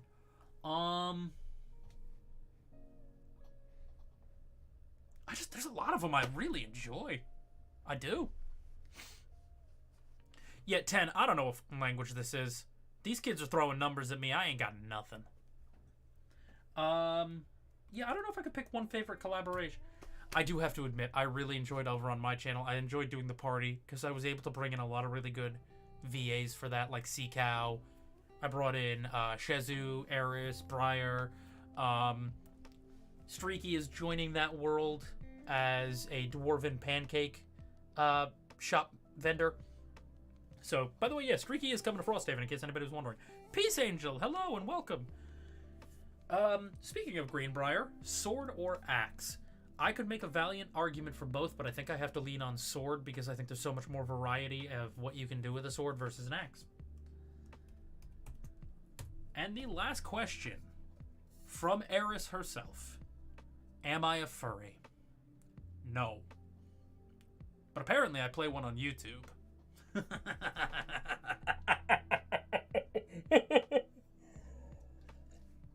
Oh, thank you for that one, Eris. Thank you so much. I loved the party. I absolutely loved doing the party audio. That whole batch of audios. So the council meeting, the party. I had to do a lot more writing than I was used to. Mainly because at the end of it, I had to script everything out. It was a lot, but I really did enjoy it. So it was fun. All right, you know what? Here's what I'm going to suggest for the next 15-20 minutes ish. Let's, if you have, why am I lying? I didn't. Oh, listen, just because I own a full face chicken hat or chicken mask, I'm not a furry because of that. That was for a payday cosplay. I'm just saying. All right, for the next like 15-20 minutes, put questions in the chat. Fire questions off at me. Let's answer a few things, and then if my special guest is ready, I will send them a text message in a minute. If my special guest is ready, we will bring them on. So. Oh, and we're getting to arson. Goodbye, Frog. Thank you so much for coming by. Let's arson. Yep. Okay. Yep. I mean, if you just want to go arson, I can send a text message now. Yes, I own a chicken mask. If anybody has ever seen the character Jacket from Payday 2, who is also from Hotline Miami, I actually have a full Jacket cosplay. And it's actually one of the more comfortable cosplays because it's just sneakers, jeans, a blue t-shirt, the varsity jacket, and the mask. And I used to have a little tape recorder. I don't know where that is right now. I gotta find that. Gyarados, Fenrir. I'm gonna be honest. I'm a Gyarados guy. From those three, I'm a Gyarados guy. Just something about him. He's just cool. Do I know the Muffin Man? Yes, but he doesn't live on Drury Lane anymore. He moved. He now lives over on 5th Ave. Dude's got a stellar apartment. I mean, like, this thing is way too nice for a dude who runs a cookie empire. I'm just saying. Do I like arson? Yeah, because look at my chat. What's the story behind Nomad? Nomad was a promise to myself. Never get bogged down. Nomad told me to try new things, to always be searching, and to always keep exploring. Nomad's a promise to myself. That's why I named it. That's why I named myself. My favorite cosplays. I love doing Mad Max. Mad Max was badass. Painful as hell to wear, and I will only ever wear it once. Jacket from Payday 2. I've done Doctor Who. That one was fun. That was kind of like my first real one. My favorite country and why. I don't have a favorite country. I've loved a lot of the countries that I've lived in. Doodling the elf boy, stuck on hair color and length. I feel like he would be a very, very light blonde with streaks of silver. And it would be longer, but he would have it tied back because he works in a food establishment. Scott Pilgrim. I watched it. I'm okay with it. Percy Jackson. I've never watched or read. Do I like Nomadics? Actually, I don't hate Nomadics. I'm going to be honest. Nomadics, it's not terrible. I could kind of get behind that. How did I get so into coffee? I work in the coffee industry. I actually sell coffee for a living. I work for a coffee roaster.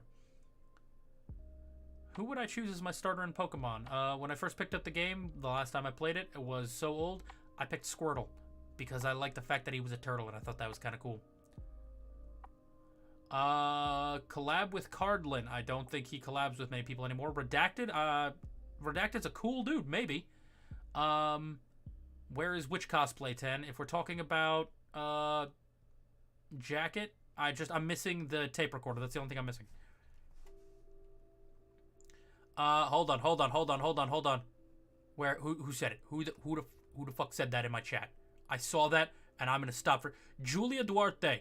Thoughts on Central Jersey? Central Jersey does not exist. There is North Jersey. There is South Jersey. There is a clear dividing line. It's called the Raritan River. Anybody who tells you Central Jersey exists is a liar. They are lying. They are lying to you. Sorry, I've got some feelings about that. Am I actually blonde? Yes, I am. It's gotten darker as I got older. When I was a little kid, it was like platinum blonde. But I am blonde. If you win $1 million the same day aliens invade, but I've got 3 days to spend it, what am I doing? Whoo! I can't say that on YouTube. I've tried wood burning. I can't do it. I'm really bad. Favorite game? There's a lot of stuff that I enjoy playing. Have I done a face reveal? No, and I have no plans to. I cosplayed the 11th Doctor. If I could make a continuing episode for any character I voice for somebody else. Maybe Briar's Vampire Detective, or I voice Luca for Eris over on her Patreon, and I would totally do that because Luca's just a blast. But one of the two of them. I will read Percy Jackson when I get time. You should see my bookshelves. They're psychotically, they're psychotically full. AP Statistics, Regirl 5. You literally just made me want to hide under my desk by saying AP Statistics. Thank you so much for that. Yiddy Cohen, official art of the characters. Coming soon. That's all I'm saying. Dadle, I know I have to read it. I just haven't gotten around to reading it yet.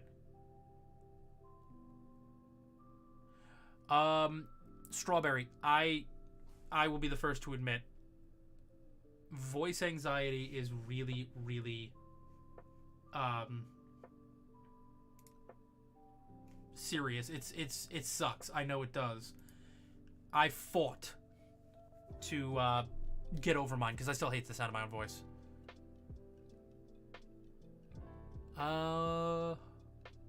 Favorite song to sing? Anything from Hamilton. There's a Central Jersey. There is not a Central Jersey. If I had an opportunity to learn a language, I need to learn Spanish. That I know I need to learn. There's no Central Redacted in Frostland. Taylor ham or pork roll? Both are valid answers. Taylor ham is a brand of pork roll. Pork roll is the physical food itself.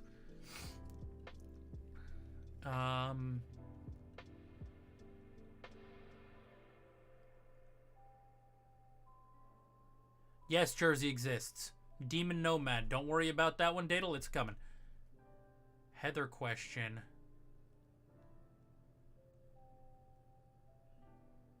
Eris, all you wrote was Heather question. What's the question? Do I have any tips for writer's block? Get out of your space. Get out of your own head. Go listen to some music. Go for a walk. Watch TV. If you're staring at your creative whatever and about to go, hey, do it. I'm stuck. Get out of your space. Everything is legal in New Jersey. Avocados are fruits or vegetables. They are vegetables and they are delicious. Any two characters from different universes met, who would it be? I'd love for Elias to jump into the Frosthaven universe. I just don't know how that would work. Hadestown is best musical. Dadle. Why are you breaking my heart like that? I haven't seen it yet, and I want to. Lee, do you yield? Yes, he yields. Oh, Golden, why? Why would you ask that? What Magnus Archive entity would I serve? Oh.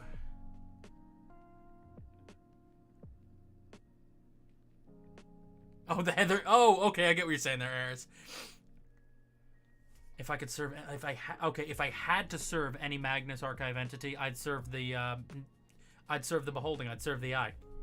It's the safest. The Eye is just the safest.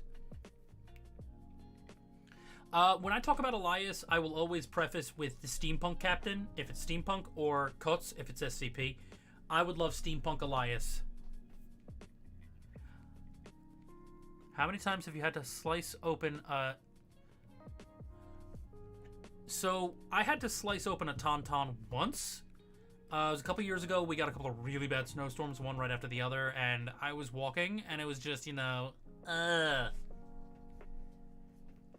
So, yeah, I had to slice open a Tauntaun once. Artist Anks. If you draw fan art of my characters and you want me to see it, tag me on Twitter with it. Put it up on Twitter and tag me.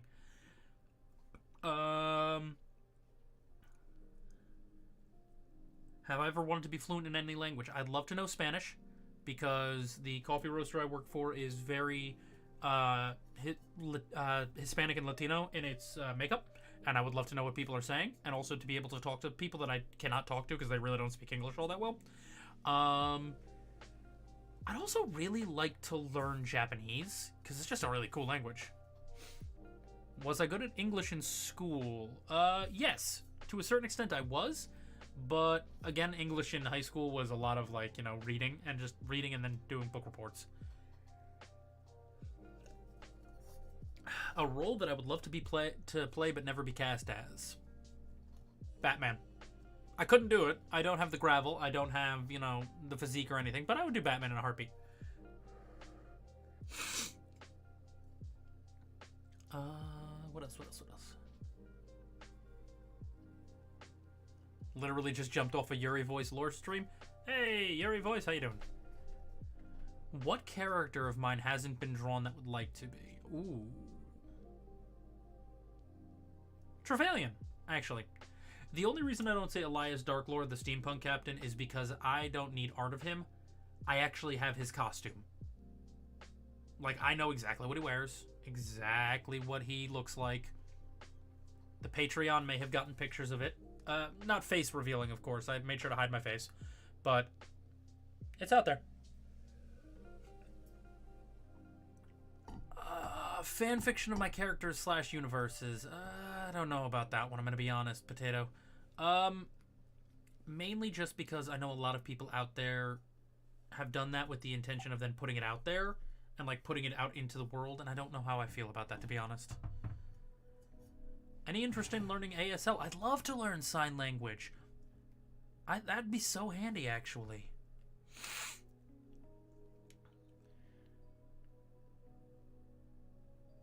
I like pretty much every comment that comes my way on videos.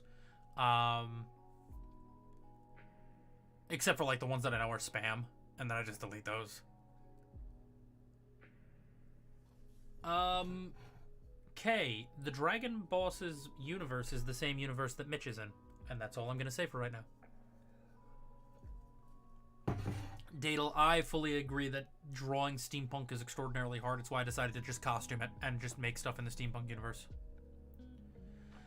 Halo, I have read scripts that people have sent to me. I've just become very, very particular about who I work with, both as VAs and as script writers, especially with everything that's gone on the last day in the community. I think it's pretty obvious as to why I select who I work with very, very carefully. That's also pretty much how the LNC got started, because the people in the LNC are the people that I trust. To put it... so, there is no illusion here for a second. The people in the LNC actually know who I am, like my legitimate real name. They know what I look like. There's trust there. But it's why I choose to work with them a lot.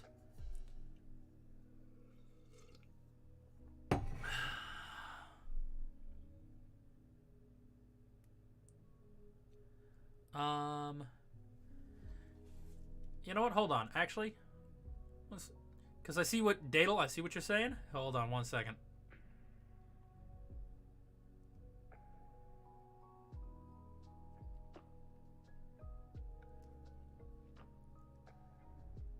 Wow, I've got a lot of.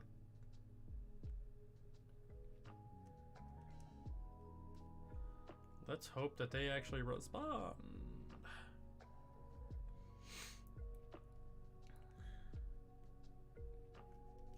Alright. While we're waiting for that response, because I just sent a message to somebody, to the guest, keep slinging some questions my way. Keep slinging some questions. Don't worry, you'll understand stuff in a second. Hopefully. LNC is family. In a way, the LNC is a little bit like a family. Honestly, I've sent coffee to a bunch of people in the LNC. We know what each other looks like. We know where each other lives. The LNC really has become a family in a lot of ways. I don't joke when I tell people that Briar is like a little sister to me. Briar and I have met in person a couple of times. I've met a couple of them in person a couple of times. I'm just waiting for a certain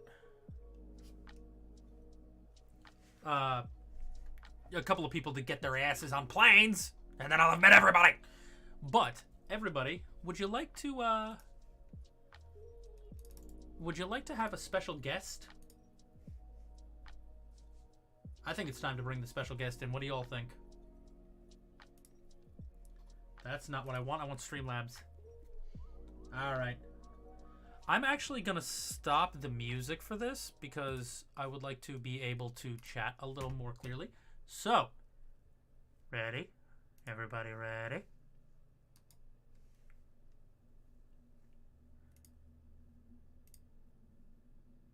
Okay, I legitimately, really...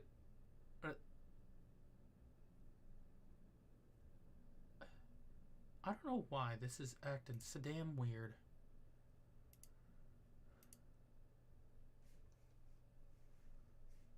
Okay. Special guest, can you hear me? Hello, everybody. The mystery guest is here. Does anybody know who that is? Don't say anything yet. Don't say anything yet. See if they get it. Get it. I mean, I'd hope they get it. I hope they get it at this point. Jesus fucking Christ. Anybody? My voice is a little deeper tonight because I just got done recording a certain vampire lady. Okay, fair enough. I was about to say, don't say it. You give it away. Oh, come on. Come on, y'all. Dadel, if you don't know who this is, I'm going to be really upset. No, it's not Lopez. Come on, somebody. Anybody. Only I could sound as good as Shezu. Oh, I think Sky got it. Sky got it. Shezu got it. Shezu, that's cheating. Which means I can now switch over to... Neo got it. I can switch to this screen. Wait, I have a screen. You have a screen for me? Look I at have my own screen. Look at the stream. Well, your freaking stream is on lag. Oh, that's true. Yeah, YouTube always runs like 45 seconds late. I was gonna say, unless you're showing me the actual like Streamlabs, I'm waiting along with everybody else here. I could just drop you in the. I could start streaming into Discord. No, it's okay. Stuff. But yes, for everybody in the chat, if Do you I sound like kittenish? I don't think so. No. Gonna say. Good what? I don't know. Someone gets kittenish for some reason. No. The best writer. See, all right, Kay. I 100% agree with you when you say that the best writer in VA history. 100%. All right. Can you tell these idiots why I'm here before they're like, all why right. the fuck do we have Eris on? Well, I mean, they should always just be glad because Eris is here, and that's wonderful. However, oh my gosh. obviously you're all on the channel, you're subscribers, yada yada yada. For those who were watching yesterday, an episode of City Wolf and Country Lamb came out, and had a very interesting name called The End, The Beginning, ... That's because that episode was the season 1 finale of City Wolf and Country Lamb. Dun, dun, dun. And what better way to celebrate a season wrap than to bring the writer herself on and let you pester her with your questions, because I keep getting them in the chat, and I keep telling people, yo, I don't write this series. I'll voice it like an idiot. You gotta ask her. I don't know. Oh god. And I've got questions in both documents. I'm actually going to condense them real quick to make my life a little easier. But do you want to share one of the documents with me so I can? No, or do you want to ask me? I'm going to ask you. Like I'm in an interview. Oh god, I'm sitting through an interview. Yup. Oh no, I'm not ready for this. Well, actually, before we get to questions, everybody's asking in the chat. Season 2? Question mark? Question mark? Question mark? Question mark? Question mark? Question mark? Jesus fucking, you just got season 1. Why are you already? No, I'm kidding. Because I'm the exact same way when a show I like ends a season.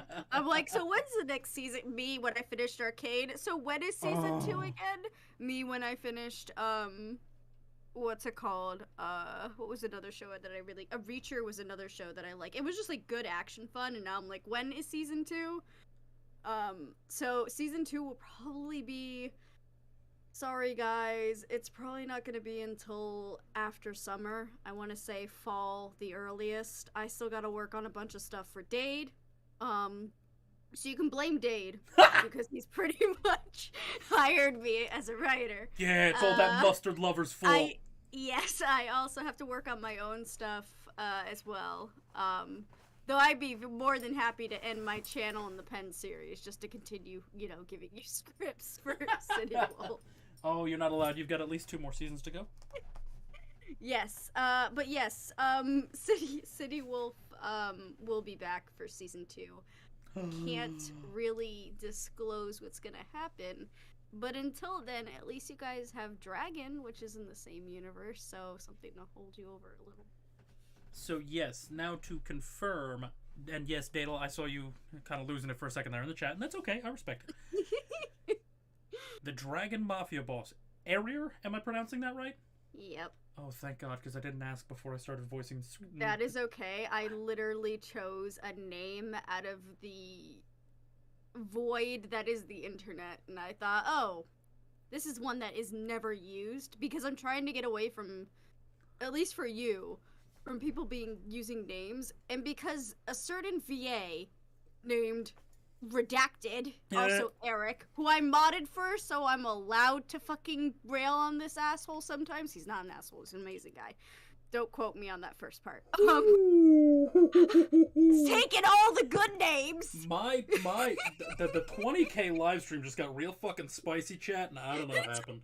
Good name, so I had to go into the void that was the Ethernet. And try to find a name out of the wazoo. So you got that one. I'm sorry.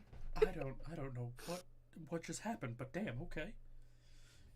Need dragon lore. Well, you can ask for dragon lore. I can't give you much because he only has 2 episodes out. So.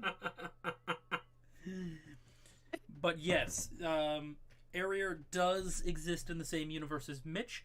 Again, I will say this: Mitch's universe and Frosthaven are completely separate. They do not intersect at all. There's the Frosthaven universe, and then there's Mitch's verse, which is now being dubbed as Cityverse. Now, why Cityverse, might you ask? Well, Would you believe that there's more than one city in this country that I could do stories with? Lies. Slander, lies, and deceit. New York is the only Okay. place that exists. All right, Buster. I live near a place called Boston. That By doesn't the way, exist. Tea Party. Didn't we throw the entire city into the sea with the tea because it just made sense at the time? No. Fuck you, man. You lost the capital to fucking Virginia. No. That Federalist bastard sold us out. Exactly. That's you right. still I lost. said it. Nomad gets spicy on Alright. history. All right. We should dive into these questions before we start giving too much away for spoilers. Fair enough. Well, actually, the Alright. Fox asked, will there be a season 2 for City Wolf and Country Lamb? Also, thank you all for the amazing work. But if Yes.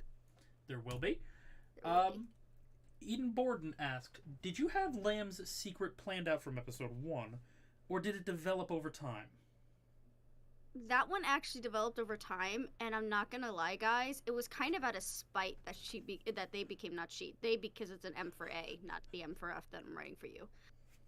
It was out of spite that I made them part of the Mafia family, because I kept seeing comments on your, because I stalk your comment section because I like to That's see fair. how people are receiving the script and the story, and if I need to change it or maybe tweak it, or maybe people are not liking the direction it's going in.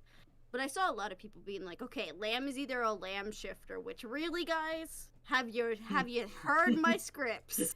When have I ever been that obvious?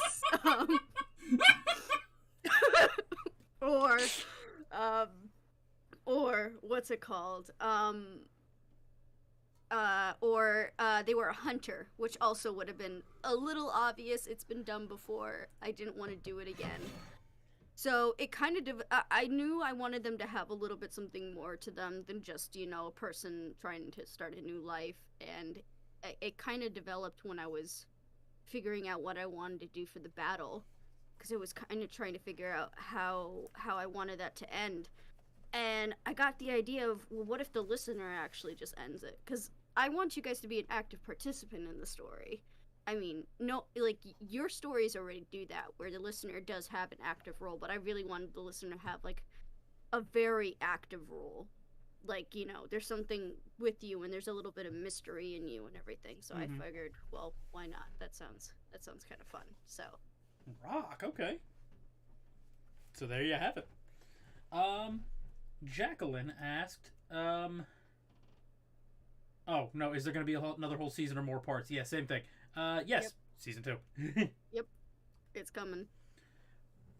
Now, I don't know if YouTube did this because somebody deleted their account or what, but Random asked, in the future, will we meet Lamb's family? Oh, yeah. That's all I'm gonna say is, oh, yes. Fuck. I'm running Oh, out of VAs. Oh, yes. Y'all, if you want to start VA channels, we're going to need some bodies here, so maybe you get, goddamn. Honestly, you're just gonna need 3, and I could already tell you which 3 would be really good for it. But yes, you will be meeting Lamb's family in the future, and it's going to be interesting, and that is all I can say. Okay. Zara the Angel, how old is everyone in the City Wolf and the Country Lamb? So I can't give you exact ages, but I can definitely tell you, Mitch is in his early 30s. Lopez is also in, Lopez I think is early 30s or mid 30s. Brian, being the eldest, is in his mid 30s. Jax, being the youngest brother, and is in late 20s, as well as your character is supposed to be in their late 20s. The De La Cruzes are both in late 30s. They're a little bit more up there. They're definitely older than Mitch and Lamb. And I haven't figured out Claire yet, because Claire is a witch, so she's a little bit tricky on that part. And then, of course, there's Lucas, which is played by my roommate Umber, who's definitely, like, mid 40s. He's older. He's a grump. So, I know those ages are probably not what people want to hear, but considering where they are in their careers and their lives and everything, it's a little bit more realistic than just having, like, you know, a 21, 24-year-old being, like, a private eye or a detective on the force or something. It makes a little bit more sense. Okay. Could you describe the characters each a little bit? Well, you guys know Mitch very well now. I mean, you've literally got it inside his head. Mitch is definitely, the protector, type. He likes to protect people. He likes to help people any way he can. He's very inquisitive. He is very, environmentally aware of his situation. And he can usually read people very well. Of course, Lamb being the exception, because Lamb is Lamb. Lopez is your classic New Yorican, I like to call her. She is New Yorican. And she is, definitely that hard, stubborn character that has been raised, basically in a very hard city. She's had to make her own way and everything, and she needs to, you know, she's kind of had that, stubbornness and backbone drilled into her from a very young age. She's a no-nonsense type of girl, and when she does let her guard down and lets someone in, it means she trusts them a lot. So, Streaky, Brian's in a good position, I'm just gonna let you know. Brian, who is played by the incredible Streaky. By the way, Lopez is played by the incredible Shezu Rivera. I couldn't imagine another person playing Lopez, I really couldn't. Brian, who's voiced by the incredible Streaky, is the older brother. I guess the best way to describe Brian is a him bro.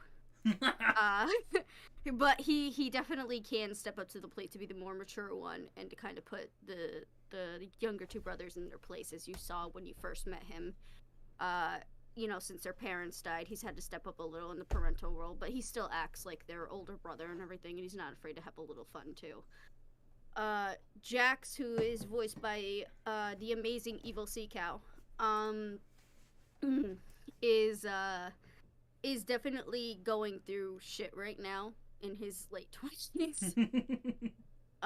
He's very much a grump and very sarcastic, and there is no filter on this kid. As you can tell, there is no filter on Jax. And he's getting better, but he's not there yet. And of course, you know the Del Cruzes, they're fucking psychotic. Lucas is very stuck in his own ways. Claire, I'm not going to give too much information with, because we're going to meet her more in the second season. She's going to have a bigger role. And then, of course, you guys know Lamb. And I'm not going to give you too much into Lamb, because A, it's your character. I want you to kind of put your own personality to them and what they look like. But also, spoilers. So, alright.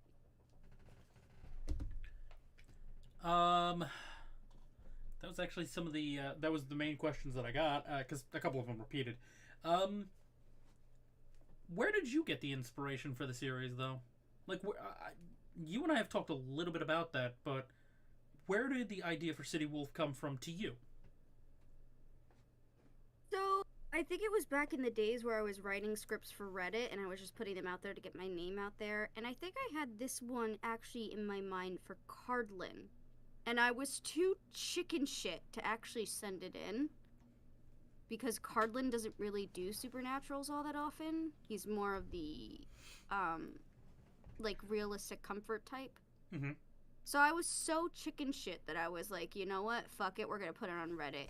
And I couldn't literally tell you where I got the idea from. I think I was listening to a song on like, you know, on one of those days where it was the middle of pandemic still. Like, you know, when did I create the channel? Like 2020-ish? Something like that? You created your channel a month and a half before I did. And that was back in 2020, right? Or 2021? 21. Yeah, 2021. 2021. Okay, so it was like after I started writing for people, and I wanted to start doing my own writing.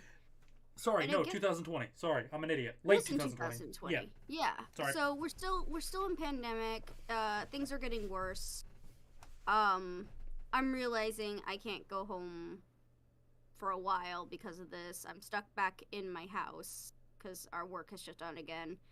And I'm listening to music, and for some freaking reason, I've been watching way too many detective shows. And I was like, wow, there's a lot of vampire detective shows out there. How come no one ever did a werewolf?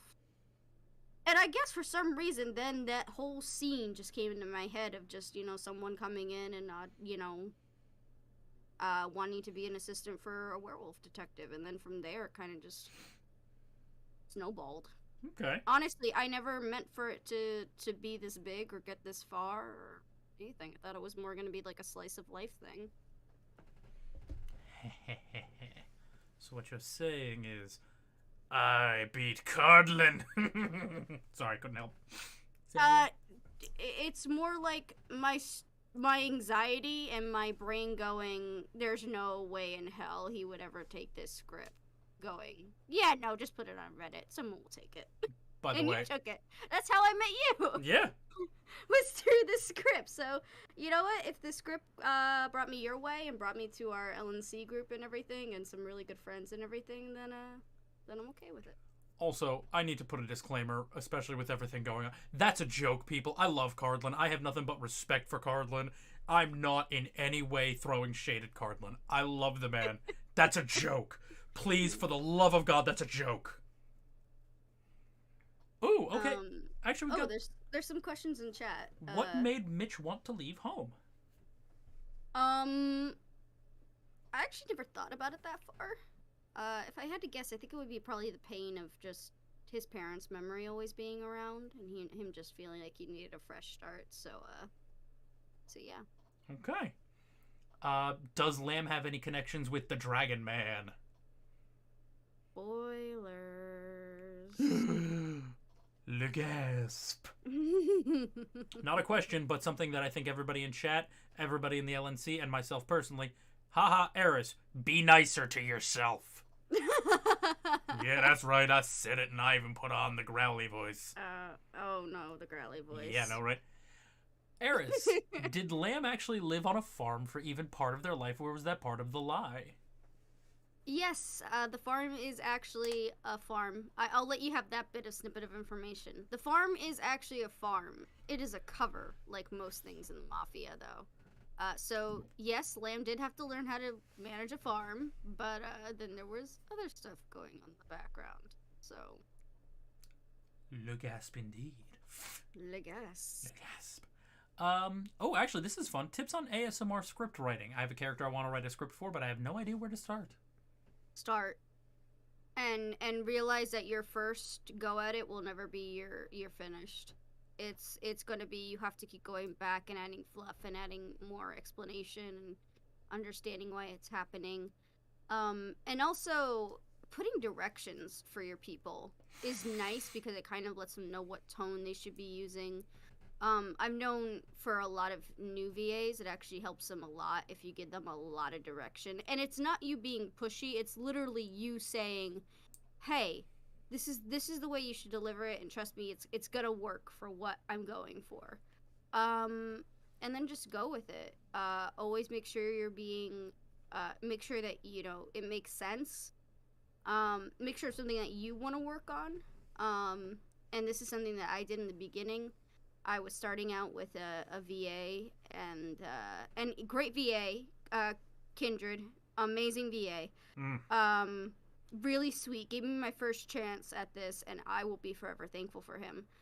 But realize that if you are going to write specifically for someone else, that sometimes you're not going to get a story that you don't want to work with. I mean, I'm lucky enough that most of my stuff that I write for you, for Dade, the occasional one that I send to Briar, the occasional one that I send to Sea Cow, and the one that I'm trying to still work on for Zeta. Poor Zeta's gonna be waiting forever on this freaking epilogue. But what's it called? Just do it. I think that's the only way. It's like, if you want to get into VA, you just got to do it. And then if you're not sure about how it's going or anything, give it to a friend. Let them take a look over it. Okay. Going to what she said, though, direction, speaking as a VA, is amazing because it puts you into a mindset that gets you to the tone that you need. And, like, Eris, your scripts, and Little Inkwell, when she was still writing in the community, I didn't even really need to think about what mindset I should be in. It was right there, and I was like, oh, I know what this audio is supposed to be. I'm happier here. I'm angry here. I'm sad here. It's so much easier. So yes. Ooh, how long has Mitch been a PI? I would say probably 5 to 6 years now. Okay. Have Mitch and Lamb ever met in the past? Nope. Oh, okay. Jasmine, no. Lamb is not a shifter. Lamb is not a shifter. Listen to the last audio. Listen to the last one. Have you figured out how many warring or not warring gangs there are in this city, assuming they are usually fighting for some sort of territory? In Chicago, yes, with the dragon, but that's spoilers. Okay. In New York, it's New York, man. Jesus Christ. In other cities, spoilers. So most of that is spoilers, but just know that, yeah, this isn't a nice play. This is not feel good, comfy ASMR audio. This is, oh shit. You and I don't do feel good, comfy. You and I tell stories, and sometimes they get dark, and sometimes they get heavy. But honestly, and sometimes we die. Sometimes we kill or people. I die. What is your favorite bit about character building in the series? Backgrounds, personality, etc. I think I don't really know, because again, I just go with it. I didn't plan out how Mitch was going to be. I didn't plan out how Brian was going to be, or Jax, or Lopez. But I think my favorite part is when you guys voice them and bring them to life, their personality comes out a little bit more, and I'm able to go off of it after the first time I hear a character. So I'm able to write better after I hear someone perform a script. Okay. Ooh, how did Mitch and Lopez meet and then become close friends? I guess you're gonna have to listen to the audio. Da, da, da. Oh, that's right. There is. Oh my God, there is an. There is an audio where Lopez and Lamb are sitting in a truck outside while the guys go do their full moon thing, and she explains that. So hold on, I'm going to find it. The audio. I'm going to find it. I cannot believe I legitimately named that thing Lopez's story. I was gonna say Lopez has her own thing, so I would suggest doing that. Oh, it's right after Barnyard Nights. Of course, it's right after Barnyard Nights. We don't talk about Barnyard Nights. We don't talk about that bullshit that you did on your Patreon with my story. You gave me all the permission. Yes, I gave you the permission. God damn it! Just don't let me know. Okay, they're my Fair babies. I don't want to think about that. All right. All right. I think you missed a couple. You should go back. I've missed a ton. If you catch them. Yeah. Here, I think I got a few. Yes. Okay. Does Lamb have any other siblings? Spoilers.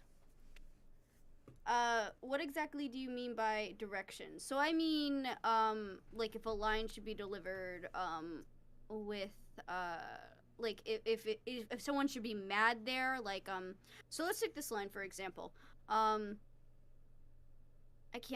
I can't believe you would do something like that. Should it be mad? I can't believe you would do something like that. Should it be sad? I can't believe you would do something like that. Should it be just monotone? I can't believe you would do something like that. That's what I mean by direction. Also making sure if you want a certain sound effect in it, you should add that as well. So like, like I usually put mine in bold. I say, the background is a cityscape, da da da da da, and you're getting out of a car. That lets the VA know, okay, what sound effects do I need to use in order to make it a little bit more realistic. Okay. In ASMR scripts, do you ever put in your own notes of how you as a listener would maybe respond to lines when writing for the lines for VAs themselves? No, the wording was not weird. I totally understand what you mean. And no, except for this last one with Lamb, if you guys haven't caught it, here's a spoiler for you for that one. There's a thumbnail that comes up when Mitch asks, well, what did you do on, so were you like or what were you doing on the farm, da da da. And then Lamb responds with, what did you think we did on the farm, Mitch? That one I actually did. So it happens on occasion.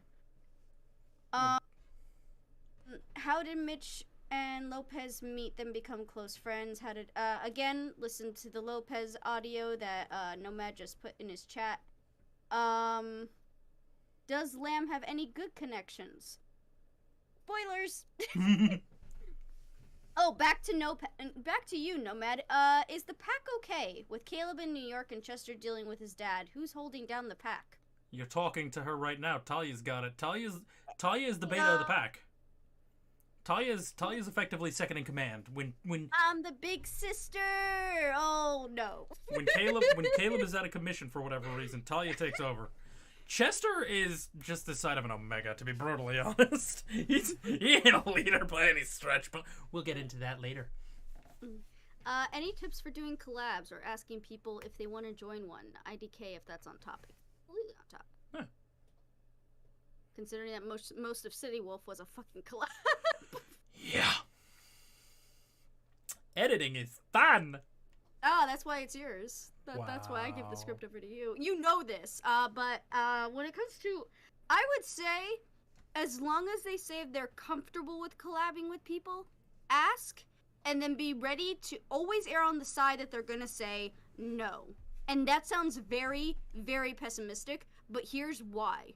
That way you don't hype yourself up for it if they say no. That way you don't take it to heart too much. Always err on the side that they might reject you. And that's okay, because I've gotten a lot of offers for collabs that sometimes I don't feel comfortable with the story. I'm way too busy.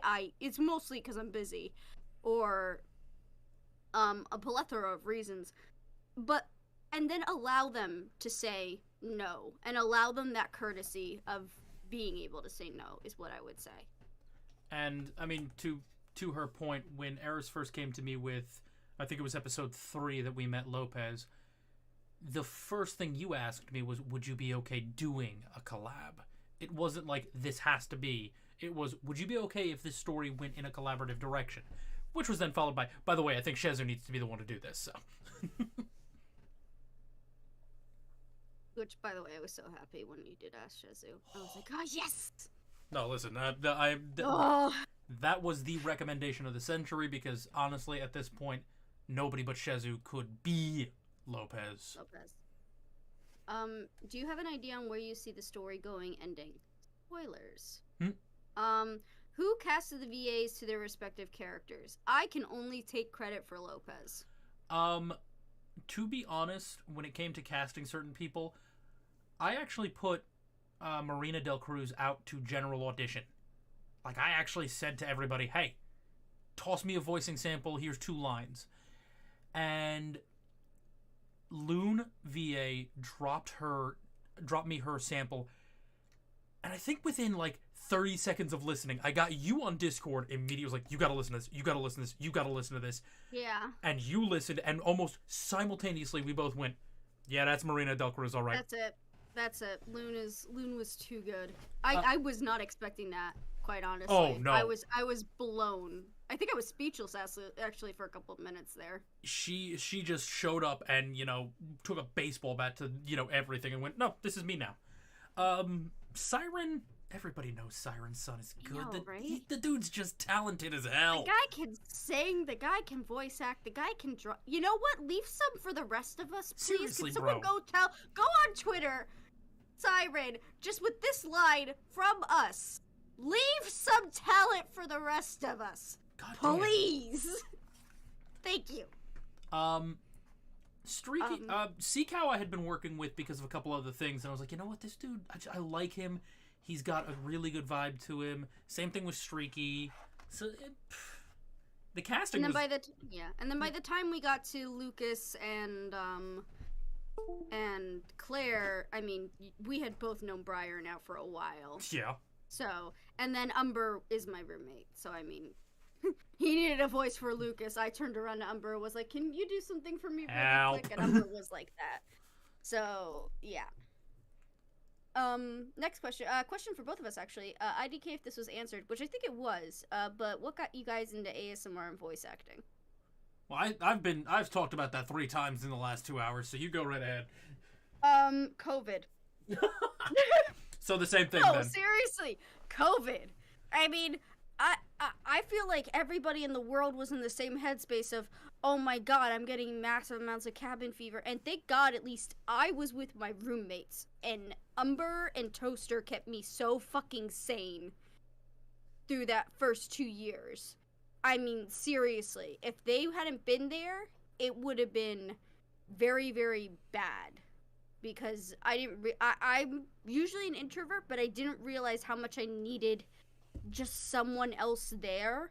And then I realized that, okay, maybe I should try something else. And actually I got an ASMR for a completely different reason, which is not safe for under 18 people, so I'm not going to get into that. And then through VA, which doesn't VA anymore, but I got into everybody else, and then I deep dived into Cardlin, binged his shit, deep dived into Yuri, binged all of his shit. I binged so fucking much audio roleplay, to the point where I was like, hey, I want a script. And then somehow I ended up modding for Redacted. Thank you, Linny, for that one, for roping me into that chaotic mess. And then that was a whirlwind, and then that everything just led to, you know, then Kindred was looking for scriptwriters. I was like, let's try it. Wrote for Kindred. Then I was like, I want to do my own stories. Quickly VA'd, and then I'm here. Hi. Yeah, COVID drove a lot of us here. I mean, again, sitting there staring at a ceiling going, fuck, for, you know, months. What's it called? Eris, if you could meet one character from the Cityverse, who would you meet?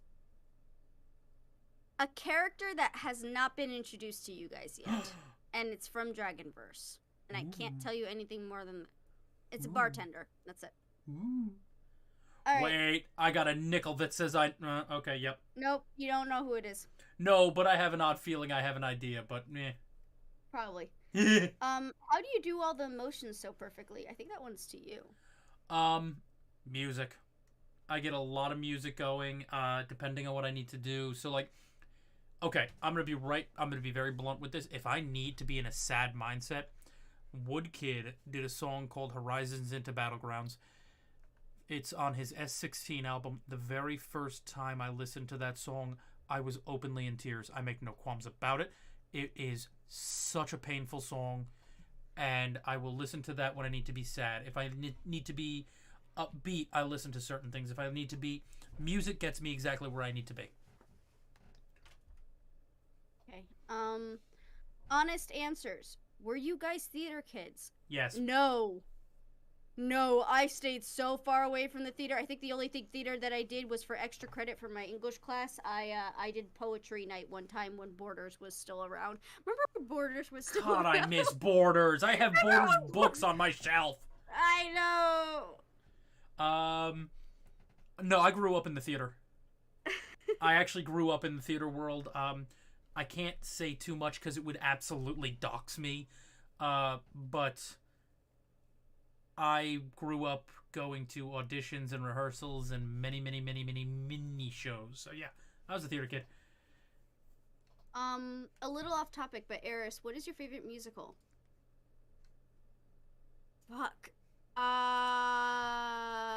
So top 3 right now that I can play on repeat, the soundtracks. Hadestown, Moulin Rouge, Heathers. Ooh. I can play those 3 on repeat, and yes, I sing along at the top of my lungs in my car. Listen, all 3 solid. I just wasn't expecting the Heather's choice to come in there, but damn, all right, I rock and roll. That's a solid choice. Heathers is my absolute flippin' favorite dark comedy from the 80s. I know So every good. word, I know every line, I know every scene direction, and Christian Slater is my fucking 80s crush. Goddamn was it. Ooh. I mean, he's good. He's aged okay. No, but in 80s the Christian. 80s, mwah. And Winona Ryder. Ooh, yes. My by heart just like goes, ugh. Yeah, I'll get down with that. Please. Shezu, real quick. The song is called Horizons into Battlegrounds by Woodkid. Woodkid. Yep. How did Brian Lopez get together? You know, I actually have an idea for that one. So I'm gonna say spoilers. Because I might have a special idea of how to let you guys know about that one. All right. But anyway, oh god, so many. Yeah, so listen, many I mean, that we've missed. Okay, really quick, let's try to speed run some of these. I'm sorry if I skipped your question, you guys are trying. They're asking how you're doing today. I'm doing great. Okay. I'm doing great. Could you give any insight into the technical formatting and aspects of VA scripts? Oh god. Okay, here's how I format mine. Title of the script. It's up to the VA if they want to change it, nix it, whatever, I don't care. Premise. Let them know what they're going to get into in a short blurb. Cast. Let them know what the characters are going to be in it, even if it's just theirs. And then key. If you have multiple people doing multiple lines, color code it. Mm-hmm. So that way it is easy for people to collab, because they can just go, oh, okay, all my lines are in green text or green highlight or something. Key. Put a key in. 100% God damn, it doesn't make it easy. And then just write. And then when you go through, when you're done, make sure your grammar's correct, your directions are in. If you have to fluff. Make sure you go through and you color code it if you need to. That's my technical aspect of it. I mean, she's the writer. I stand in front of a microphone and bullshit for 20 minutes and, hope something good comes out. Oh, here's one for Caleb and Chester. Just Caleb regard Chester as his little but annoying lovable brother. Some spoilers, but yes. You'll understand why soon. Do we want a marshmallow? Always. Unfortunately, I've sworn off sweets for a couple of weeks. Dude, I so want a mallow. But fuck, I want mallows. I so want mallows. Mallows. That took a turn. I have no. Which werewolf saga are you talking about? Because City Wolf, yes, I have no fucking idea for you if you're even doing seasons for Frosthaven. So Frosthaven is going to start getting a little more seasonal, but I will explain that in a later date when I actually do it. Just because it's going to be the only way to manage certain things. But yes, to a certain extent, yes. Siren good. Yes, Siren's amazing. Siren's wonderful. What? Kings, Redacted is my role model. Nomad, what is your favorite musical? It's gonna be a toss-up between Hamilton and I would go producers. Eris, what kind of microphone would you recommend for beginner VAs? Yetis, they're cheap as fuck and they ain't bad. And then we got Nomad's recommendation. How about you? Yetis for me. Sorry, 10, you can yell at me all you want, but this chica was dirt fucking broke when she got into it, so I will be investing in a better mic soon, I promise. Start with a Yeti, and they get really good at editing. Honestly, yeah. I can't actually agree with that enough. I was getting recommendations from a legitimate voice actress going, no, this, and I spent more money. The Blue Yeti, $100. It is such a solid performer, and then put a couple $100 into editing software. Yep. Eris, if you wanted to start posting scripts, where would you suggest? Scripthaven over on Reddit. Be careful though, because some people like to steal your scripts. So I want you, if you're gonna do this, put in a big fucking disclaimer on whatever script that you put in. Must be credited in title and description. Do not let yourself get screwed over. It happens one too many times, guys. If you're a writer for this community, you're gonna learn it the hard way. But trust me when I say, if you put that disclaimer on, you can at least take a screenshot of it, go back and say, hey, what did I just say? You need to take that down or get them for a copyright claim. Yeah, 100%. So, I hate that I have to say that. I think we've gotten a little bit out of questions. I mean, the occasional one popping up, but yeah, I think that's yes. Please be careful on Reddit. Be very careful, please. Yeah. Sorry, I got a little mad there. I get mad whenever I see those things on Twitter, like someone says, and it's happened to me too. People use my scripts and they don't credit me. And I'm not gonna blast them because that's very unprofessional. I mean, which, trust me, sometimes I like want to. oh, of course. But there are sometimes what's it called? People that don't credit.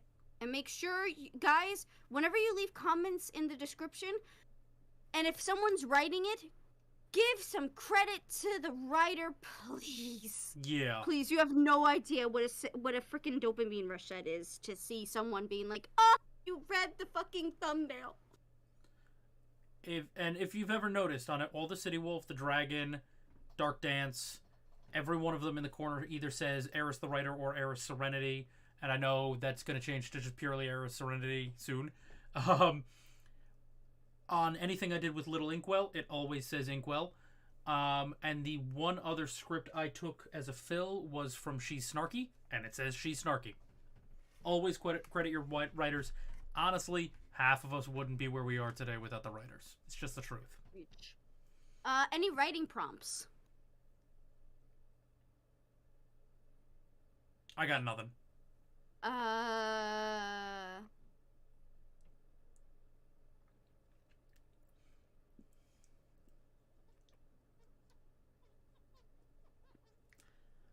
While she thinks about that, Red Soul, I just read yours real quick. Any recommendations for a VA but you don't have money to start? Your cell phone. Cell phones actually have pretty good microphones in them.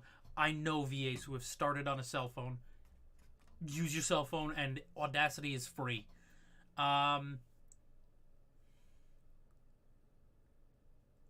Here's one from Dragon Song. Have you ever dealt with imposter syndrome? And if you do you have any tips for it? Every single day. And I would love to have any tips anybody has because I still have it. Like, every day. Yeah. Like, I look at 21,000 on YouTube. I'm like, what the? No, that can't be right. My tip, get in real life friends that know you do it and then look at you like you're crazy and go, are you stupid? No, of course you deserve this. You're still gonna have it, but man, is it gonna be nice for someone telling you that you do deserve it? Honestly, it is very handy. Oh, Eris and Nomad. This is actually for you. Did Mitch ever tell anybody he was a werewolf? And did that ever come back to bite and or haunt him? Besides Lopez and Lamb. His ex. And we're not gonna get into much of that because that's spoilers for second season. Spoilies. Is Audacity on Android? Not that I know of. It is a PC-based program. You would have to download it onto a Windows-based operating system. GarageBand on Apple, I believe, is free. I have never, ever used it. It's free. Yo, Streaky, was GarageBand free? Streaky, if you're here, GarageBand, free or not? How do you guys choose the names for characters? I let YouTube choose Caleb's name. I don't know how I chose half the girls' names, especially when it comes to Eve and Eve and Sasha, because they have actual fucking full ass, even with middle names. Most of your characters have full names. Jesus, yeah, I don't know how I do it. Literally, I pick names that I really like and I go with it.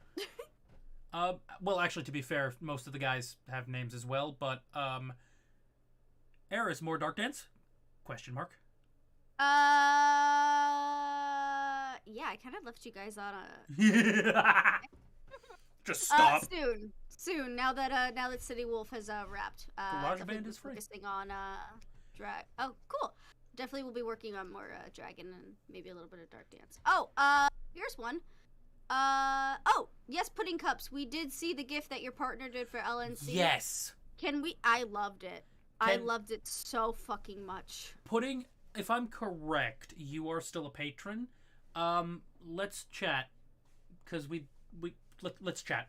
And that's a very good let's chat. Don't worry, that's not bad. Ooh.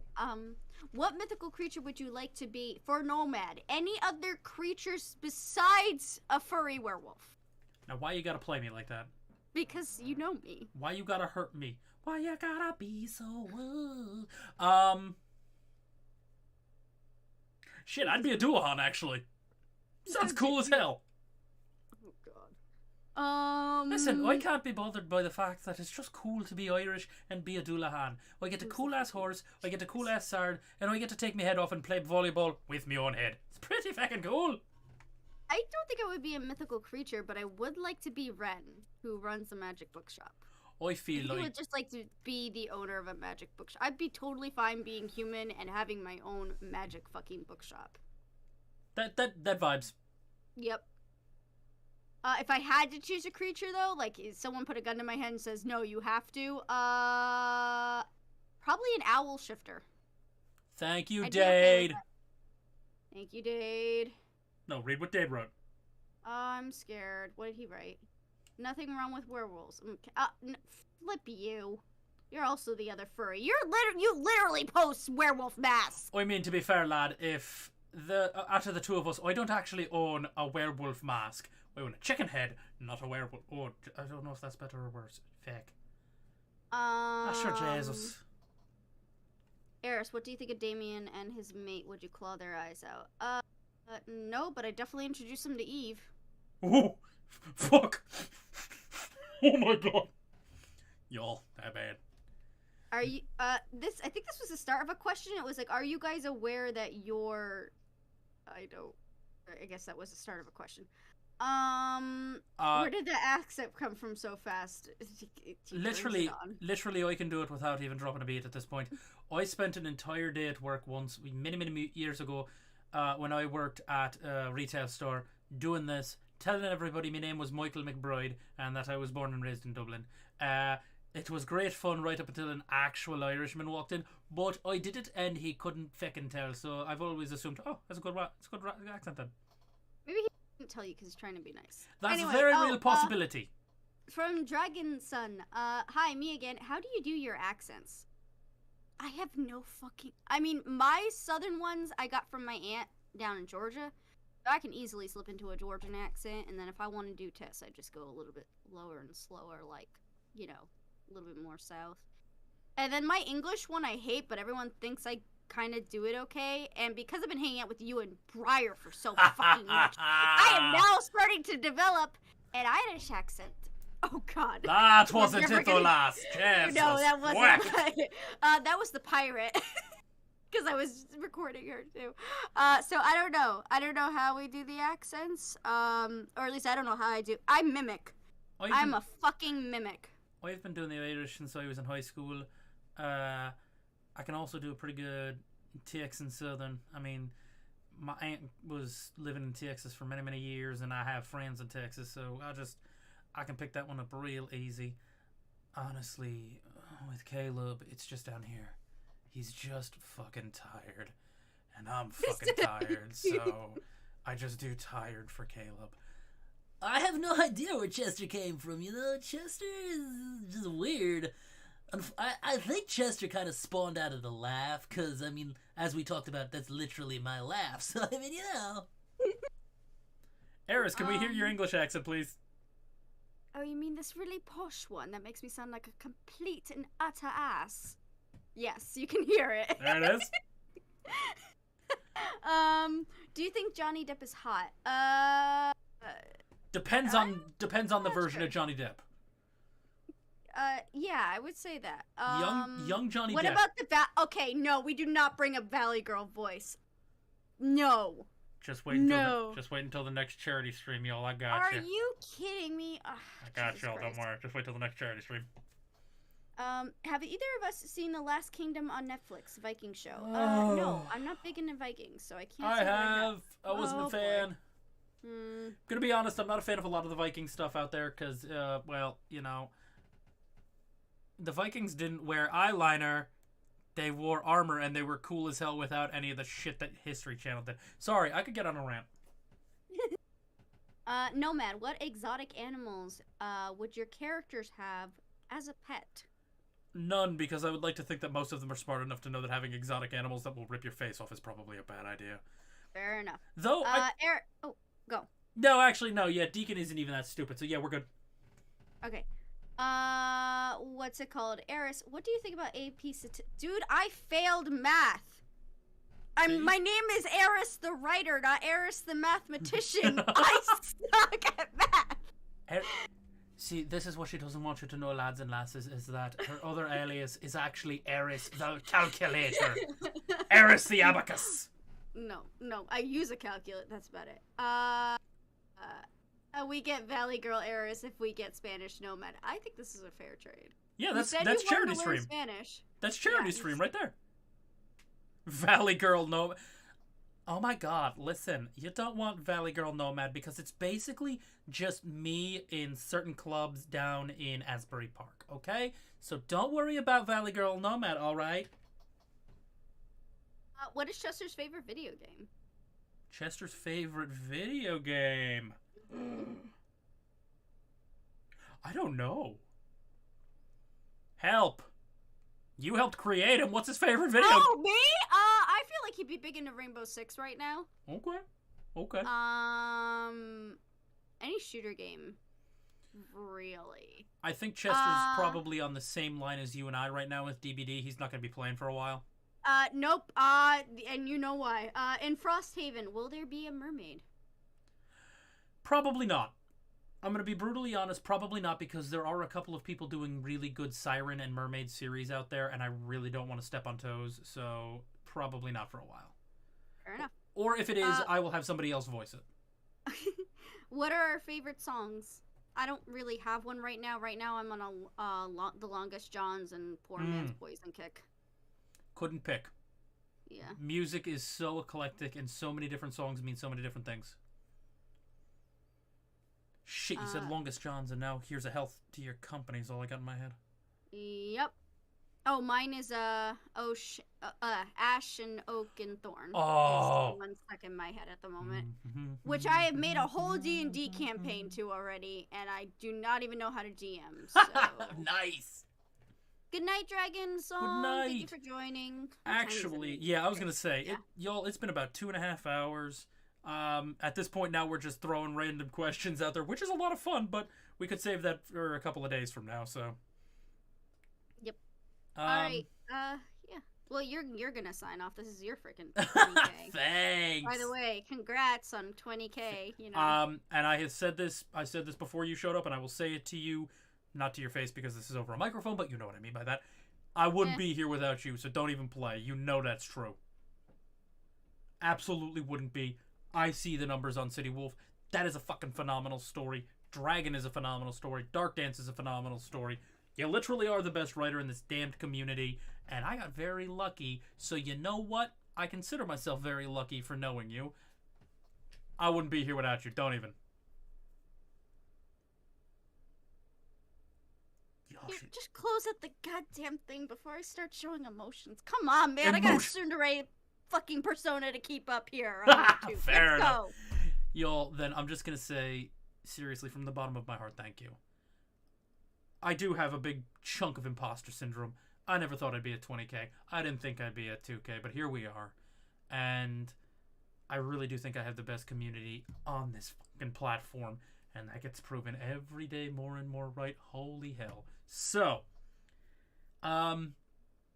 keep an eye out. Audio's coming out on Friday, obviously, as per normal. Friday night, the LNC is streaming over on Twitch, twitch.tv/Nomad's Tales. I put links and everything in Twitter, and I put it up on here anymore. It's gonna be a small crew this week. It's gonna be Eris, myself, Yasha, and Shezu. Briar's out of town, and Streaky has family in town, so it's gonna be the four of us. Ember will be going to a very interesting place. That's where we had that one. But yeah, so thank you.